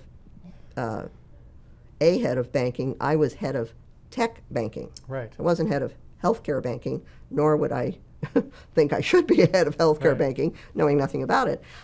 So David and I were always pushing each other, you know, who could outpoint and out-revenue the other one. But that, you know, he had Genentech in his DNA. He wasn't there when we did it, and I wasn't there when we did Apple. But I had Apple in my DNA, and he had Genentech in his. So, you know, you grew off of those two. When were you made head of the tech banking group? 92, Uh-huh. I think. Yeah, I think it was 92. And then eventually head of all of banking. Right. Just because we were going through a transition. But anyway, the only thing I was good for was the tech side. In my personal practice, it was always tech, and it was certainly always software. So those two businesses were the anchors of our business. Now, we did a lot of other interesting things. As you probably know, Bill Hambrecht had a personal wine hobby. Yes. He had Hambrecht Vineyards. He financed, I'll think of a Belvedere, the winery. He financed, I mean, he had this avocation as a wine guy. So we took a couple of Chalone. We took Chalone Vineyards public, I will have you know. And we also Did had that fit on the tech side or the? You know, we had a third arm which we called consumer products. branded companies, and we took interesting companies that we found derived value from the brand. Samuel, the beer company, Samuel Adams? Sam Adams. Yeah. Took Sam Adams Beer Public. Took, you know, we found these companies that, and eventually my good friend and partner Abby Adlerman ran that business and loved it. I mean, we did a lot of things that we could position as not tech or healthcare, but indeed valuable as a brand. And eventually along came Pixar. And we would have been on it anyway. Dan Case, Steve Jobs, and Larry Ellison were the board of Next. Right. And I used to tell people I could sell tickets to those board meetings if they had ever let anybody in. Three of the smartest people on the planet, three of the most interesting people on the planet, all on the same board. My goodness. So when Steve, as we all know the history, that Steve bought Lucas, the tools company that was Pixar, for $50 million, and then proceeded to have his insight that it should be a movie studio, that he should make a movie instead of just selling the tools. Oh, goodness. We brought a research analyst both from the tech side and the consumer branded side. So we had people who knew what that Disney derives its value from the brand, and of course Steve Jobs was a Walt Disney fanatic. I mean, and naturally, of course, they ended up buying him. But so we had it really was quite important in our way of looking at things. But the two giant businesses of the firm were tech and healthcare, no question. Wow. So when it came to, you know, finding companies to take public, did they come to you or do you find them? I mean, it sounds like... You know, all of the above. Back again, I always tell people that even though the Valley has grown up like crazy and and everything about it is a zillion times bigger than it was, in a way, it's still a very small village. As I keep throwing out names here, Steve is sitting there nodding and smiling because it really is a small world. At one time, venture was dominated by the lions of venture, Don Valentine and Dick Kramlich and Erwin Fetterman, and I mean, you could just you could define it by very few people, John Doerr and you know, and all this. It's now, somebody tells me that a venture firm invested in them, and I must know somebody there, and I look up every partner at the firm, and I don't know any of them. Right. So, I mean, all of these businesses have just gone viral and gotten a lot bigger. But in those days, we really all knew each other, and within 2 or 3 phone calls, you really could find out if somebody was a good guy or a bad guy. And I can still do that, and people still call me and say, is he a good guy or a bad guy? And I can say, I don't know, but I'll make 3 phone calls You and know, I'll you find talked out. a lot about your interactions with the CEOs, the founders of the companies. I suspect you also were interacting with the venture capitalists that were Because they're all on in the their board. boardrooms, right? Exactly. And- So all of them, so venture is a feeder to the investment banking firms. And all the way coming up, we all looked at each other as partners. We all looked at each other as we're all in the same boat. We are all trying to do the same thing, which is get these guys gas to put in the car. We're raising capital to give it to innovators to advance the ball down the field. Mm-hmm. So at some points in my life, certain venture capitalists and venture capital in general was either seen as the adversary or seen as a critic of the investment banking business or the enemy of some sort. And I always just marveled at that, because the way I came up, we were fighting the same battles. We were in the same boat. We needed to, and the beneficiary of our advice and our help and our insane hours were those entrepreneurs. That's who the gods were to us. Those guys who could look at a problem and turn it on its side and say, you know, we're solving the wrong problem. We got to go this direction. And those are the geniuses, and those are who you've got to get the money to. We're just purveyors of capital, both those guys and us guys. So yeah, they were good friends. And by the way, they're the same as the founders. Somebody who doesn't waste their time.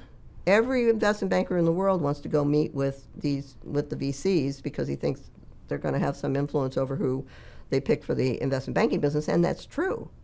But a lot of those guys don't have time for people who don't know much. So Right. I could get a meeting where somebody else couldn't get a meeting. So the answer to your question is those guys would call and say, you know, remember XYZ company? And then we'd usually have a good chuckle because he probably was talking about one that didn't make it, where we both went down the drain with it. You know, I lost my money, he lost his money, and, you know, we've had a number of drinks since trying to figure out where we went wrong. Remember, though, the one good thing about that was X? Yep. Okay, well, these guys picked up on X, and then this, that, the other thing. Would you go talk to them? So it isn't, I'm going to pick you to take them public. This is 5 years before they're even going to consider going public. Was it the case that your venture arm co-invested with a number of these other venture capitalists in these deals, making them allies far before? Yes and no. Or was that a some was that of a them barrier? came to see us as when we really started raising much larger amounts Bigger of money, amounts of money. started seeing us as competitive, not cooperative. Again, a lot of this is all driven by personality. A number of them didn't see it that way, and some of them actually looked at it the correct way, which is, wait a minute, not only do they want this business because they want the business, because they want all business, but they're willing to put their money where their mouth is. They're willing to invest, and at a number that's a higher number than I was willing to invest. I mean, so, you know, so yeah, we had all Worked those both ways. angles. Yeah. And the other thing is that we had a fund that was the Adobe fund. Bill sat down with John and Chuck eventually decided that they wanted a venture fund, but they didn't want to run it. I remember this. Yeah. So we H&Q Ran it for them. ran the Adobe fund, and that was another reason. Some of the things, like Tom Siebel had sworn he was going to build his company without formal venture capital, and I talked him into the Adobe fund because I kept telling him, which was the truth, that it wasn't. It was a corporate venture fund, and it was Adobe, of all people, who we actually did want to have a relationship with. So, so there was an angle there. But anyway, look, all of these things, all of these topics are at least octagons, if not more. There's just so many sides to the circle, and you throw personality into it, and all the people who pursue these businesses have interesting and strong personalities. And so it's all in the way it's pitched, it's in the way you approach it, and at the heart of it, it's about your relationship. So we got calls from friendly VCs who, guys would say to me, actually, I'm only calling you because I don't want investment bankers calling on them now. You're the only one I know will actually go talk to them, have a conversation, and not drive them crazy with, can you meet with this guy? Can you meet with that guy? I mean, I'm like, no. They also knew that if I said I would take it public, my operating committee would approve it. There was one person they had to talk to, one. You go to one of those big firms, you got to meet this guy and that guy and this guy over here, and then they're going to vote on it, and sometimes the answer comes back and it's no. F. Martin, in his interview, Steve wanted them on Pixar. Goldman said no. F wanted to do it. Mm-hmm. Goldman said no. Are you kidding?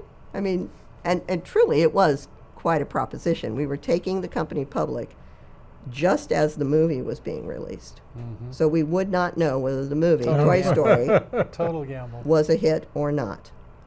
Mm-hmm. We weren't going to know. You buy the stock on the trust us, the movie's going to be a hit. Right.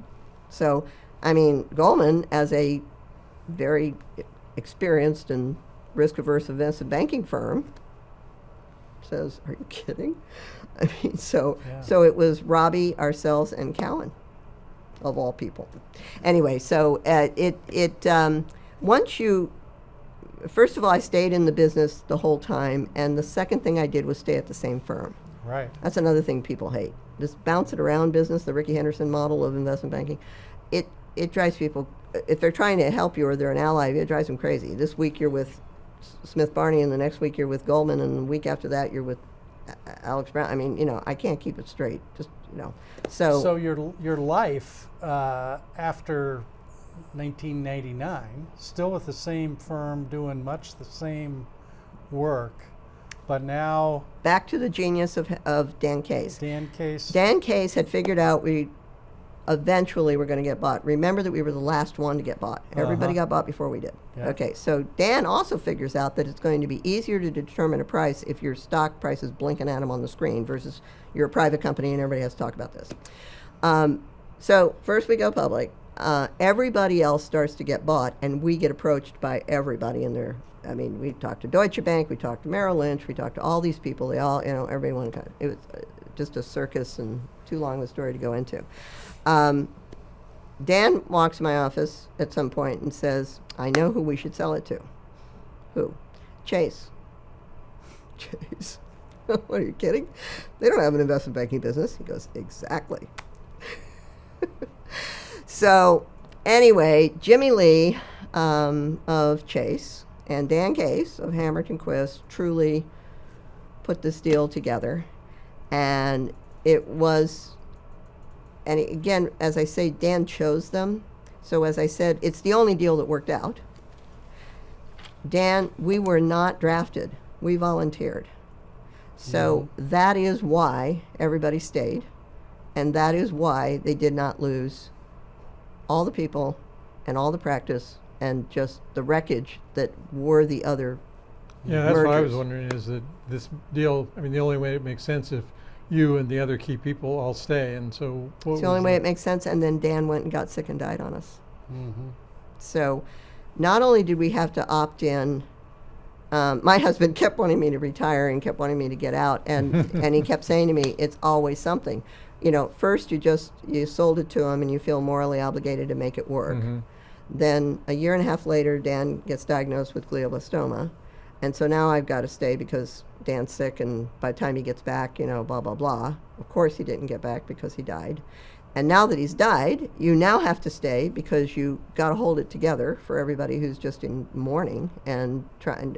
So now we're in 2003, we're in 2004, we're in 2005. So now, so all of this stuff happened on the melodrama scale of yes, why I had to stay. On the other side of why I stayed is that you have to hand it to Bill Harrison, Jimmy Lee, and subsequently Jamie Dimon. When they said, we are going to let you pursue what you do and what you're good at and not bother you too much about it, they meant it, and they did it. And that is absolutely not what I was expecting, and it is absolutely not the way these things usually go. So you stayed in the same offices and sort of... Same offices.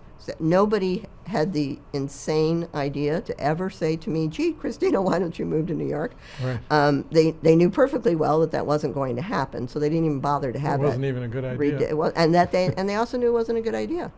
I was in New York often, and I love New York. I'm a showgirl. I love to go to New York.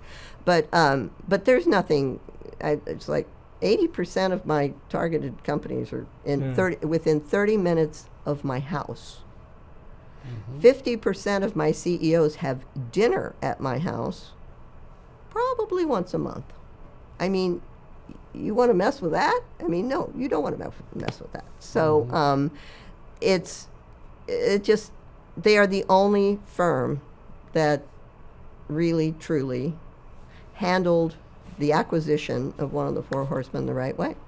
And none of the others handled it the right way, and none of the others, you can't find a trace of Robbie or Alex or Montgomery at the firms that originally acquired them. Tommy still has his own firm, so I mean, he's still Tommy. Different, yeah. But that's different. Yeah, I mean, but at JP Morgan, Noah Wintrob, who runs the consumer branded internet side of things and now has a giant job with the private bank, is a legacy H&Q guy. Allison Wysocki, who was a semiconductor investment banker with H&Q, now runs a giant commercial bank business for us. The head of the entire healthcare practice at JP Morgan, which is the most premier healthcare practice on the planet, is Mike Gato, who was an analyst in the bullpen when we hired him in 1998 or 9. So it's and it's not that there's a lot of people. I mean, good grief, age and stage we've aged out. But it's that the spirit of Hamilton Quiz, both of our conferences, our tech conference and our healthcare conference, to this day, the healthcare conference in San Francisco, the beginning of January, that's an H&Q legacy conference. Yeah. So instead of coming in with that usual New York muscle, which is, you're so small, we'll tell you What to do. what to do, they said, that's interesting. Why don't we do it? Why don't we just let them keep doing that? What year did they buy you? They bought us, the deal was agreed to the tail end of 99, and it closed in January of 2000. Okay, so right after that you had the big tech crash, .com crash. Yeah, well, people forget that we had three quarters of 2000 were still We're good. crazy, busy, good. Because in one quarter of 99, where we were kind of already operating, I mean, we kind of knew we were doing this, and the 3 quarters of 2000, we set some kind of a land speed. We set a record. We did a number that we had never done in the history of the firm. I mean, and it was not because we were now Chase or JP Morgan. It was because the market was still raging. So the sort of internet crash that we all lived through was way late in 2000. Right. And so the years that really were affected were 01, 02, 03. Wasn't until somewhere in 04 or 05 that it started to climb out of the But you at least out of had the one muck. good year or whatever.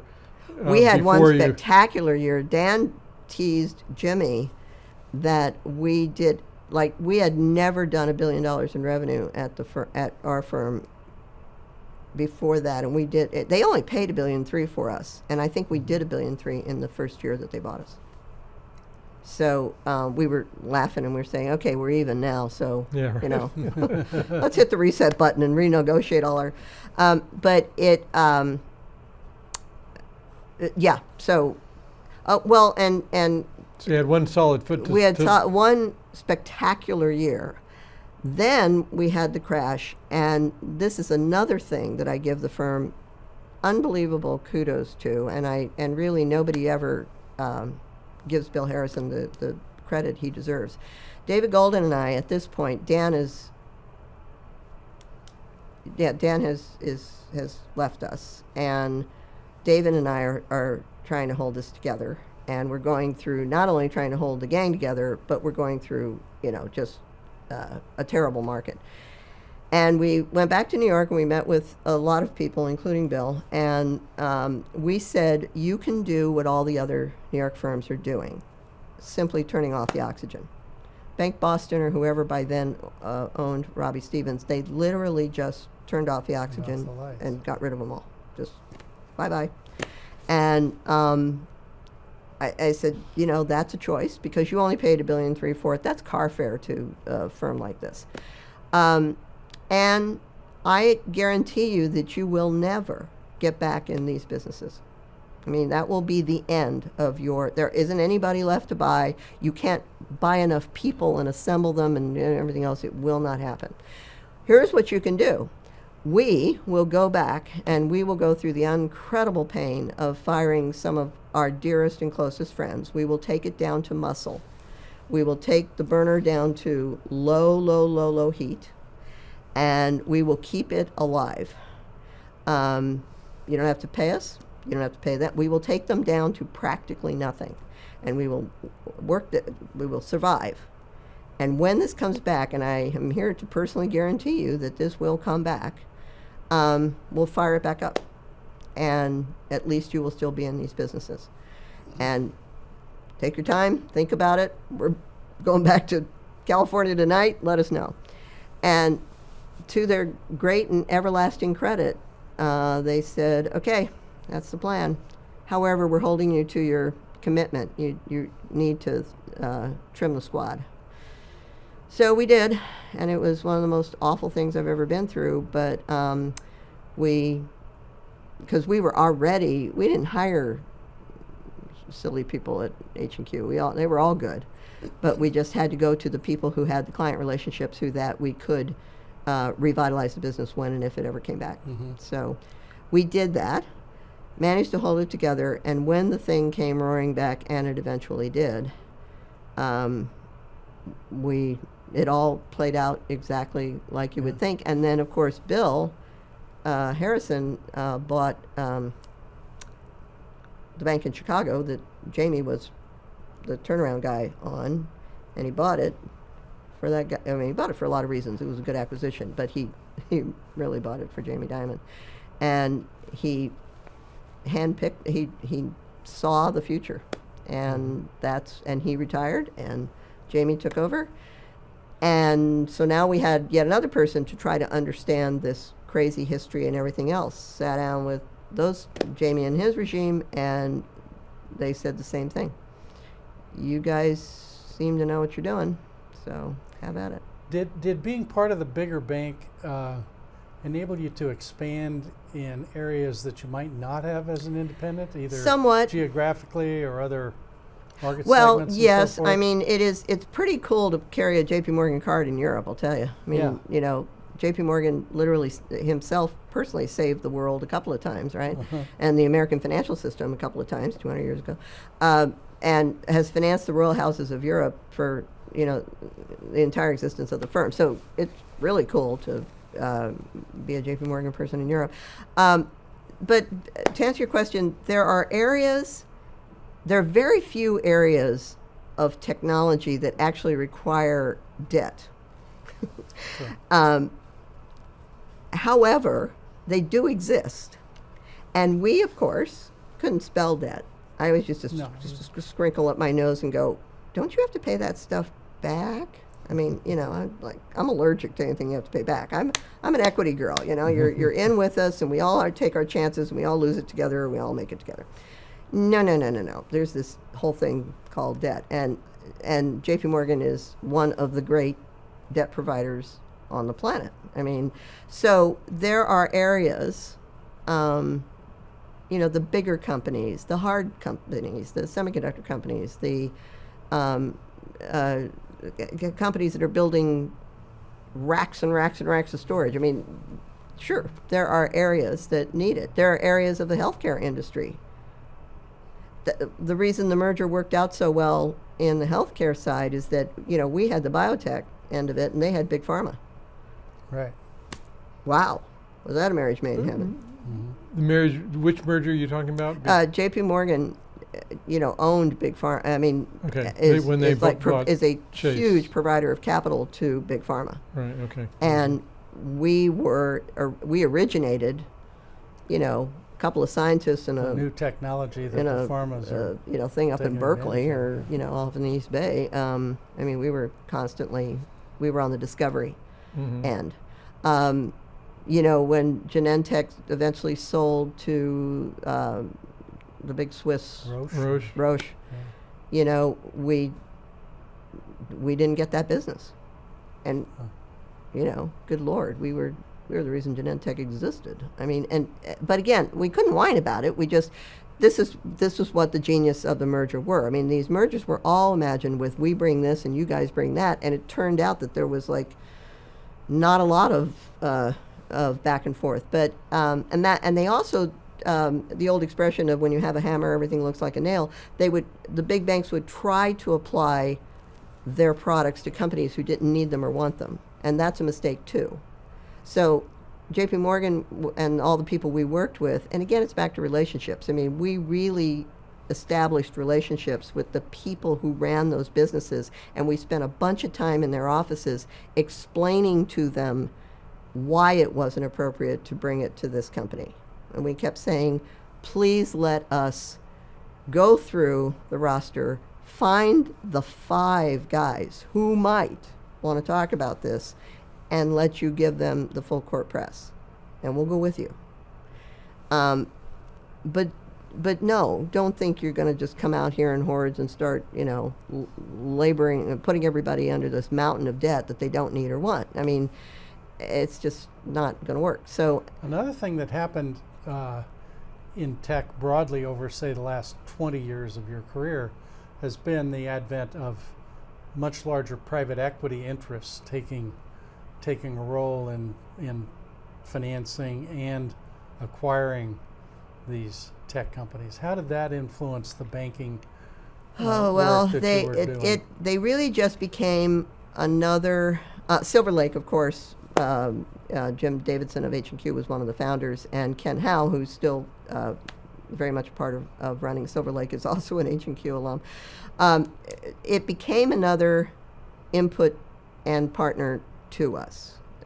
Silver Lake was one of the first that said we're going to bring private equity to and debt to the technology world.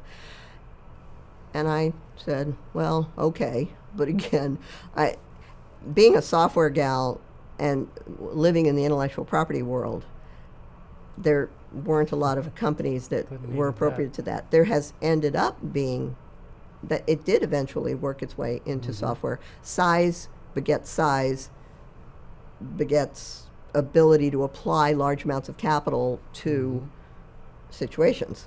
So all that, though, had to develop and happen. It wasn't, for a very long time, it actually wasn't a factor in my personal practice, just because, again, software was an unlikely place to apply it. Eventually, though, all of these private equity guys did figure out that the software industry was and started buying whole software companies, and then started trading them to each other. Can't tell you how many M&A deals we ended up doing at J.P. Morgan, which is we first sold the company to one of the private equity guys, and then we'd sell the company again from this private equity guy to that private equity guy. I was like, this really benefited the M&A business. This is a good idea. But all of that had to grow with the industry. It's such a numbers game. It's such a matter of size. I still to this day purport that everybody raised way too much money. When you raise way too much money for any given asset class, amateurs get into the business. It looks good, so a bunch of people just join any given business and bring a bunch of capital to areas that would have been better off left at their size. But that's not the way of the world. And so I think a lot of the mess that we are now in is that way too many companies got financed. Those large number of companies that got financed raised way too much money, therefore they spent too much money, and they grew up in an era where money is water, and it's okay because there's always going to be more, and so they don't learn to build a profitable business. And now that the worm has turned, and now people only want to finance businesses that are profitable, we have a bunch of companies who don't know how to be profitable, who are addicted to these giant amounts of money going to these areas that I can show them my examples from companies way back when who got to be very, very big and did not spend all that money. Why? Because they didn't have access to that much money. So, but I can't stand here on my soapbox and preach to these giant industries that, gosh, guys, you ought to fire about half your people and give back a lot of the money, because there's not enough viable targets to really make the magic work. We're just going to have to wait it out. The trouble is it's a really, really big amount to sift through. Way too much money chasing way too few real You're talking about innovators. at the venture capital level, at the Venture, investment- private equity, and it's all blending. I am now having a real hard time telling the difference between some Right. of these venture capitalists and private equity guys. Most of these VCs, in my mind, have actually turned into private equity guys. And there's the whole venture debt industry that developed. So now a small company can go borrow money at these exorbitant rates. And by the way, there are some targets and some companies where that is useful and it is cheaper than equity. I mean, I like a good cap stack like anybody else, and I like restructuring and going, wow, this money's cheaper than that, and I mean, it's a fun game. And there's a few times that it works. The trouble is that, nobody goes in with a rapier. They go in with a hammer, and they just want to. It is really, I tell kids who get in this business, it is all about the right kind of money financing the right kind of opportunity, and throw personality on that. It is about the right personality giving that money and that advice to the right kind of opportunity. And when you get it just right, it all works great. But there's so many ways it can all go wrong that that's why you're really going to have an awful lot of these companies that are not going to make it. But you will have a few that will, and all of us They may gamblers out pay here. for the rest. And, really, I'm a limited in a couple of small venture funds, and I tell them all the time, just go back to basics. The first Kleiner fund maybe had 12 companies in it. Maybe one hit, Right. maybe two. Yeah, there seems to be a pretty dramatic bifurcation.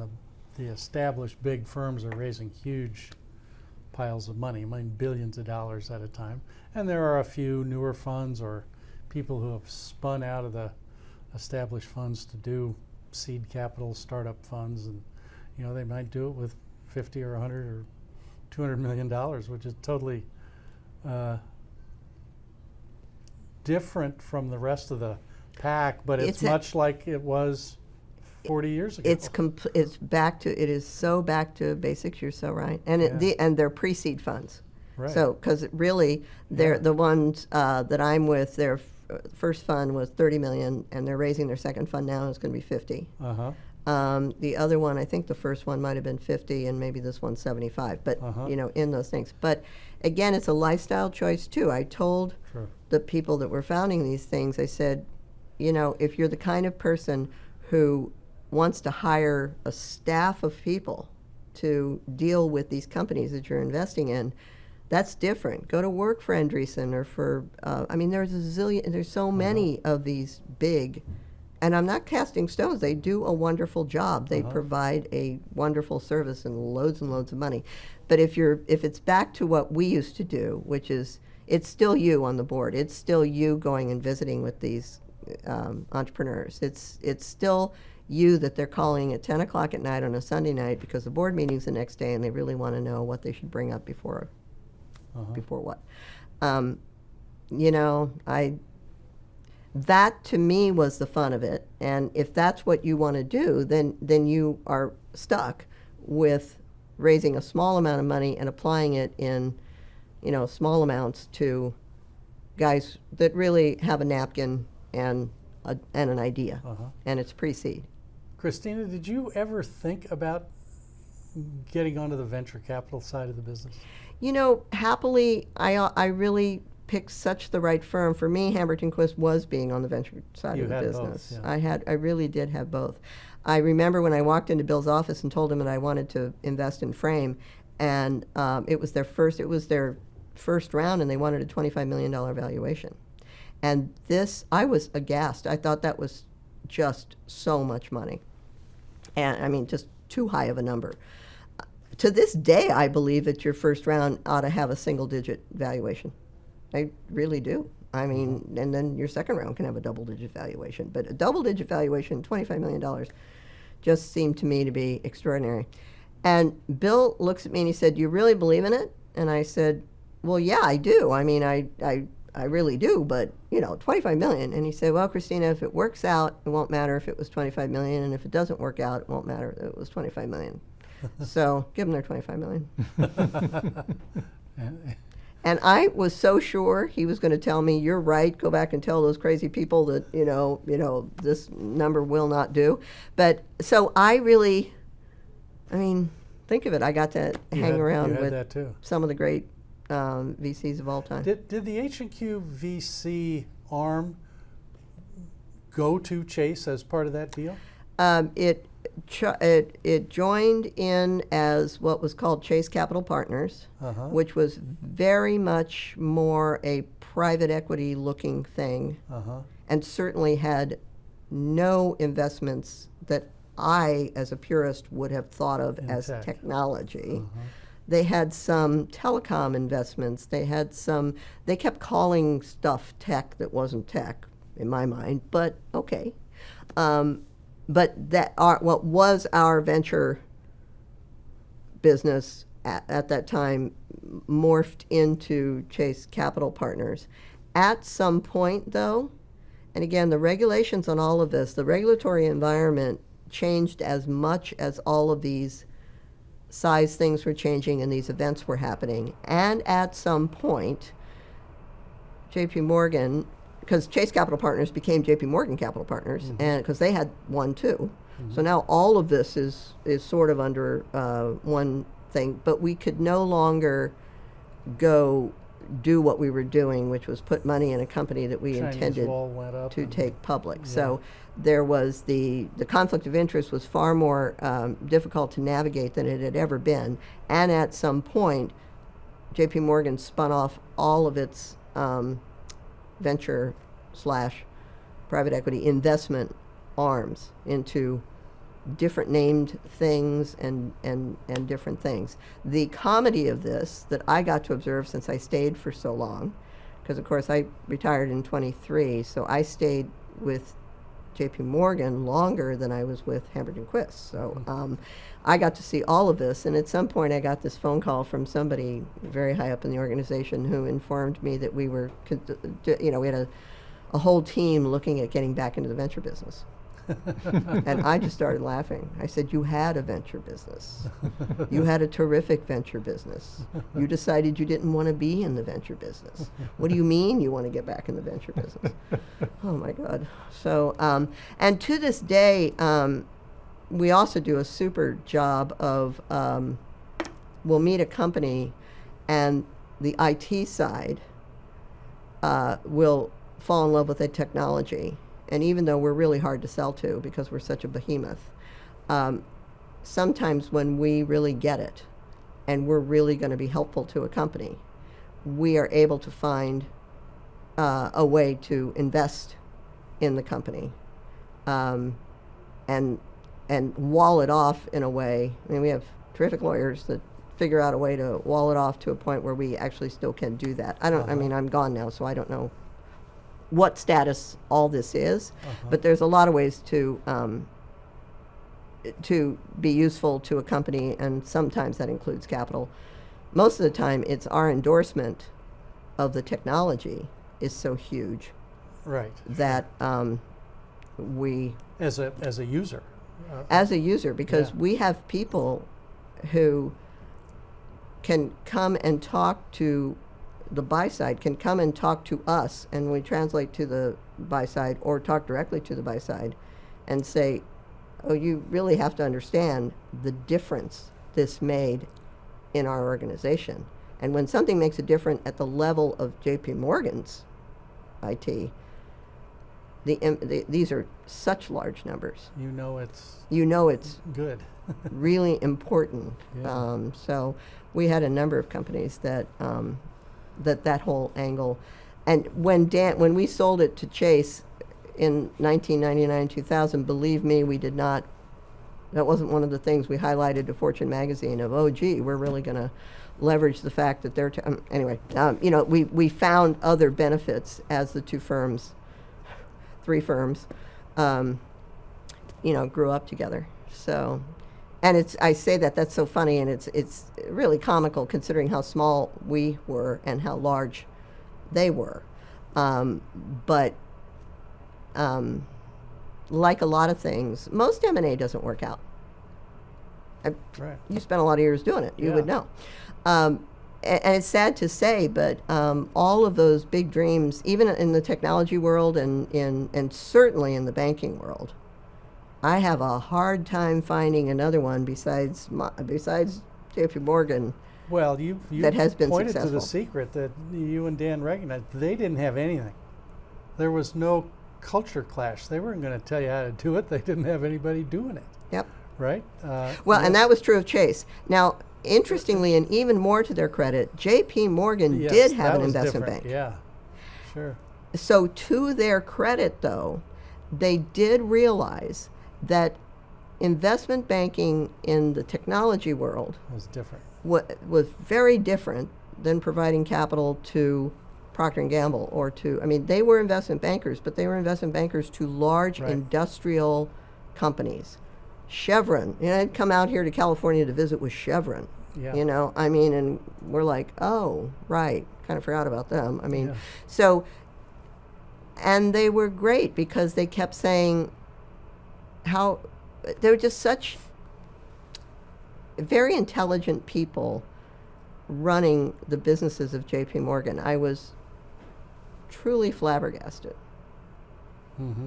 And Peter Engel, who's still there, was their West Coast guy, and I remember meeting Peter Engel and talking with him and thinking to myself, I just couldn't imagine that I would have anything in common with a JP Morgan trained banker. He's a lifer. He joined him right out of college and all the way up, and that's another thing, by the way. They had a lot of lifers.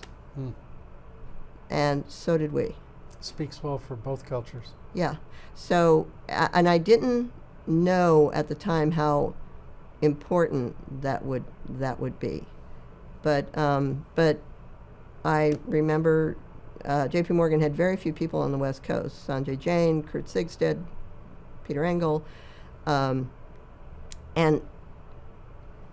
I remember meeting them, and they left the room, and I looked at David Golden and Dan, and I said, that's amazing. I'd hire any of those guys. And I really thought I was going to have the reaction of, oh, God, here comes the New York crowd, So it really was a very singular situation, and we all had to adjust a lot because, of course, the rock and roll that was going on in the market, first tech is in, they look like geniuses. Tech crashes, they look like idiots. Tech takes a while to get back. They don't know what they're thinking. We have to restructure. It really wasn't at all a smooth journey. Mm-hmm. So you really need cool heads and rational people who are willing to look out long term. And that's another thing that Wall Street is not known for. looking long term. So we were trained that way because, as you guys know, gosh, you meet a company, you're not going to take them public in the old days, at least for 5 years. Now, do you know the average tenure of these companies before they go public is more like 12 to 15? Yeah, it's forever. So you are going to live with these people and talk with these people and advise these people and work with these people for nothing for a very long time. Mm-hmm. We are transaction fee based only. Mm-hmm. We get paid when there's a deal. Mm-hmm. There's not a dime that goes to our firm in the meantime. And I'm at your company every week if you will have me. Mm-hmm. I'm at your board meeting if you will have me. I'm on the phone at 10 o'clock at night deciding what we're going to say at the board meeting if you want to. So, and all of that is without compensation. And by the way, you still may not pick me. Yeah. I still may lose Yeah. when the time comes. What a business, huh? Wow. Wow. Well, we have really gotten our money's worth there. Yeah, so in reflecting back, a very long but somewhat consistent career, what was the high point? What was the thing that you're most proud of, or the time when you were happiest? What was the most fun? You know, there's so many. You can sort of do it chronologically, and I can probably tell you every single year which deal stood out for that year. But the theme that runs through it is truly the relationships and the friends that I've made with me, since I spent 40 years with the combined firm and 45 years working in the Valley plus the firm. There is no line between business and personal.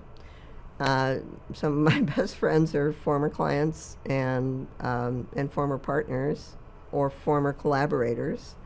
I've got friends like Roger Sipple, who I took public and sold 3 different times at 3 different companies. I was just at the wedding, the late in life wedding of Mike Bennett, who I took public twice at Mission Critical and at SolarWinds. One of my good golf buddies from Monterey these days. Yes, he was a Broadview client a bunch of times too. Well, he and I just saw each other last weekend. So fantastic. It's so what has prevailed is that if I look at my phone probably will do this since it's so well advanced. If you called up the list of who you've talked to in the last month, so many of them, and if you look at my calendar and say who I've had lunch or dinner with in the last month, almost all of them are either former partners, former collaborators, former clients. So the friendships and the I always laugh and I say it's such an old-fashioned word, but the baud rate at which we transfer information is very high, and it's shortcuts. You can finish each other's sentences and you're rolling your eyes and laughing about the deals that worked and the deals that didn't, and who said what and who did what, and it's just so it's that. It's almost like anybody who spends a long time in an industry and sitting in the basically the same chair. It's always the people, that you're going to remember. And I mean, it's a fun business. It's a driven business. Boy, is it not for everybody. There are very few people who actually should pursue the investment banking business. It takes over your life, and you really aren't kind of allowed. There's nothing else you do. So you'd better like it. You'd better get a real kick out of selling deals and understanding companies, and in the old days, going on physical roadshows. I wonder in the new world if we'll go back to physical roadshows. I suppose so, since everything is kind of swinging back. For a while there, we did all Zooms. All Zoom. Not one person in an office. It still got done. So it's really that. I learned. We have a very old saying in the investment banking business, which is do a deal, become an expert. So I learned an enormous amount from each and every company, whether it worked or not. you just dive in, and the guys who are inventing the technology, the founders, are who you're talking to. You're not talking to some, I always laugh at my New York counterparts who are dealing with the treasurer of this giant corporation and figuring out what slice of the debt burden that they're going to give to them, and they're worrying about taking them to the U.S. Open and going to the golf tournaments and this and that. What we're doing is meeting with these guys, and they're explaining to us why the laws of physics don't apply to what they're doing, why we can change this, why we're going to bend the arc. And they are the most fascinating people you will ever meet, these people that reinvent these industries and truly find a space on the whiteboard that wasn't there before. And so every time I would have a meeting, I would walk out thinking, wow, that's the smartest guy I've ever met. Of course, I just said that, at the last meeting, but it's so surrounded by people who are ridiculously smart, unbelievably driven, determined to change whatever's there into what they see it becoming. It's what this building is all about. It's what this museum is all about. And I got to have a front row seat, and I got to live on that river of technology and fish every day, and it is, to me, it's the only thing worth doing. But what's funny is that when you look back on it and view it from either my husband's point of view or my friend's point of view or my parents' point of view at the time, my mother was, genuinely appalled. She was like, well, you need to go home. You need more sleep. You need it's not an easy, business. But if you get a kick out of it, and that's really what sends you almost don't have a choice. And there's a lot of ways to participate in it. I think it would have been easier to be a venture capitalist. After all, you have the money, and they come to you. In the investment banking business, you have to go to them. Pitching, yeah. So that's the travel part of it, and the travel was the worst. We all of us agreed during the pandemic. I was talking to a number of my partners going, this business suddenly got a lot easier. If you take business travel out of the investment banking business, Get half your time back. you got half your life back. Yeah. I mean, no more running for the red eye, and no more taking the 4 o'clock to New York and getting in at 2 in the morning, and then this isn't ready, and getting up at 6, and good grief. I mean, it was, boy, was that fun. That was great. I almost didn't retire. I was like, wait, we're all going back to the regular drill. Maybe I need to get out. But anyway, so it's how gotta have be you that. adapted to retirement? Has life changed, or It has, but there's enough of it that is very similar that I don't know when it's going to change enough for me to be able to really respond to the question. I talk almost every day to someone either who is a former client or a former partner. So, and they're usually calling to ask for a favor. They start with, at least 5 to 7 minutes if I don't want to bother you, but. right? Yeah. And it's usually about the Rolodex. It's usually about, we're trying, like the kids, I keep calling them kids. They are now in their 40s. They're married with children. But I got them when they were 21, right out of college. So to me, they'll always be the kids. But they're managing directors now, and they're running the tech practice at J.P. Morgan. But they'll call and they'll say, "Look, I'm trying to get through to this guy. He doesn't know anybody besides you, and he doesn't know who I am. Can you call him and tell him I'm not a jerk? Because he'll take your call." And I do call him and I say, "Why are you torturing this person? Just call him back. I don't have time for this." I mean, so there's just not enough different yet. Plus, as I say, I'm an advisor to a couple of these venture funds, and I'm on their pricing committees, and so, they're investing in companies, and one of the things, the reason they're interested in old geezers like me is that they offer us to their CEOs that they're investing in. We're going to give you access to these people so that when you have a question, so it distinguishes them as a VC. So there's enough people still calling that I don't really feel like I'm standing around drumming my fingers waiting for something to happen. You haven't gone back to pursue your singing or acting careers, I guess? No, but I do. Roger Sipple and I are both Broadway fanatics, and so he and a number of people and I go back to New York at least once a year and see at least 5 shows in a row. Wow. It's a marathon. Great. So, yeah. No, I'm a great subscriber of I'm an audience member. I'm a wonderful critic. I walk out of all of them and have like 6 ideas for how I could have shortened it, made it better. You know, I'm like, oh God, they got so lost in that second act. So as usual, I think I can do all of that, but I don't actually do it. I just whine and moan about it, and then go and see the next one. And So you haven't been sucked into other boards and board positions? no, I really have. I've been very flattered to be asked, and I started. My first line was that I was going to take a year to not do anything, and then I had to expand that to 2 years because now I've been retired for 2 years, and now I've got to expand it to 3 years, and I really think I get too involved. So I unfortunately don't really have the capability to be a nice objective person and say, well, that's a big problem, but why don't you figure it out? I will jump in and suddenly it'll be just like working.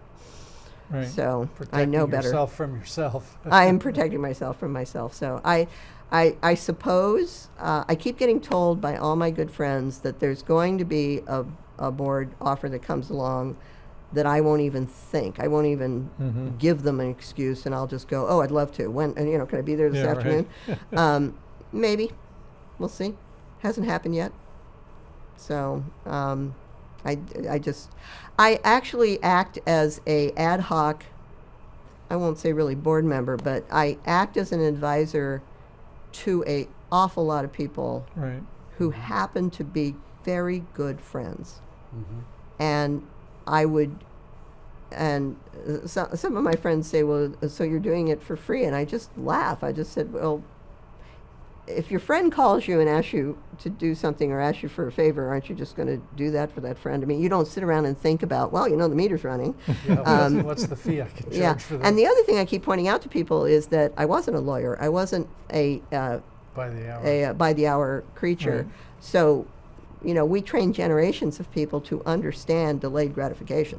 Mm-hmm. So I don't ever think about it that, you're going to somehow pay me or somehow go public sooner or whatever it is. I think all of this stuff is out in the future somewhere and maybe won't even ever happen. But I spent 40 years doing that. It's not very hard for me to wrap my head around that. So even though I don't have another 40 years, I don't think, if I do the math right, to see the next generation. You never know. People are living longer.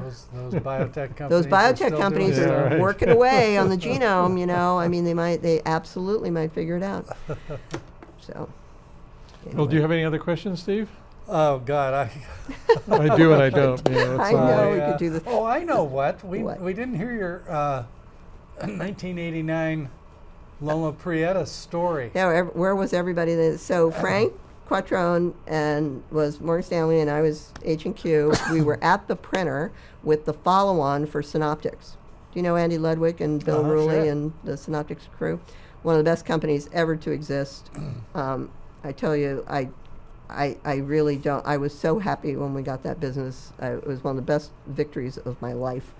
So we did the IPO in maybe the year before the earthquake. I don't know, but it is the follow-on. So they've been public at least a number of months, and we're at 9th and Howard at the printer in a concrete and brick building, which isn't good to be in during an earthquake when the earthquake hits. Yes. And we all, and Mark Bertelson, who was Wilson Sonsini, was there, and all the teams are there, and of course management's there, and this hits. It all happens. All the things that happened to all of you happened to us. The realization, we start hearing on either the radio or whatever's working that the Bay Bridge has collapsed. Which was not exactly true, but Dramatic. sort of true. That and of course the World Series was going on candlestick, and that candlestick has collapsed. Oh, no. You know, I mean, we were hearing all of this in these melodramatic things, and my brother was at the game, so I was a little concerned to hear that. We're hearing all of this, and there's one line that works, and it's a landline. None of our cell phones worked. None of our Blackberries probably is what we had at the time. Right. None of that worked. Bricks, you know. We had Yeah, and we had car phones that you took out of the car and brought with you. Yeah, so I mean, we had those, but those weren't working. But that landline worked. But my story is that it's shake, rattle, and roll. We all go under the desk or the thing or everything else. Then it stops. So once we sort of all get our wits about us again, Frank looks at me and I look at Frank, and almost at the same time we both said, "Well, okay, that's over. Back to work, everybody." And Mark Bertelson of Wilson Sonsini looks at the two of us and says, "Are you two crazy? We've just had a major earthquake. We're not going back to work. We're getting out of this building and we're going home, if we have homes to go to, if we can get out of here, if. You know, this thing may come down around our ears any second now. We're leaving. We're not doing this." And I, you know, you couldn't. I mean, this is how terrible both of us were. We're both like, well, I don't know. back to work. We're gotta like get alive this and deal kicking, done. and Yeah. we got a deal to do. And so I did. I made my way. I was at 9th and Howard, so it was easy to get on 280. There was hardly anybody on 280. I drive to my house, and my husband, who had been on the Caltrain and had walked from Palo Alto Caltrain station to our They home in stopped the Woodside. train there. Yeah. In Woodside? Yeah. Well, Earthsat's Woodside, right by Woodside High School. But yeah, long way. That's a long way. In his dress shoes, absolutely, because this was still suit and tie time, part of the world. And my brother had commandeered a cab driver and rescued another guy and brought them down to my house. People who couldn't get back across the Bay Bridge, who had been at the game, came to my house.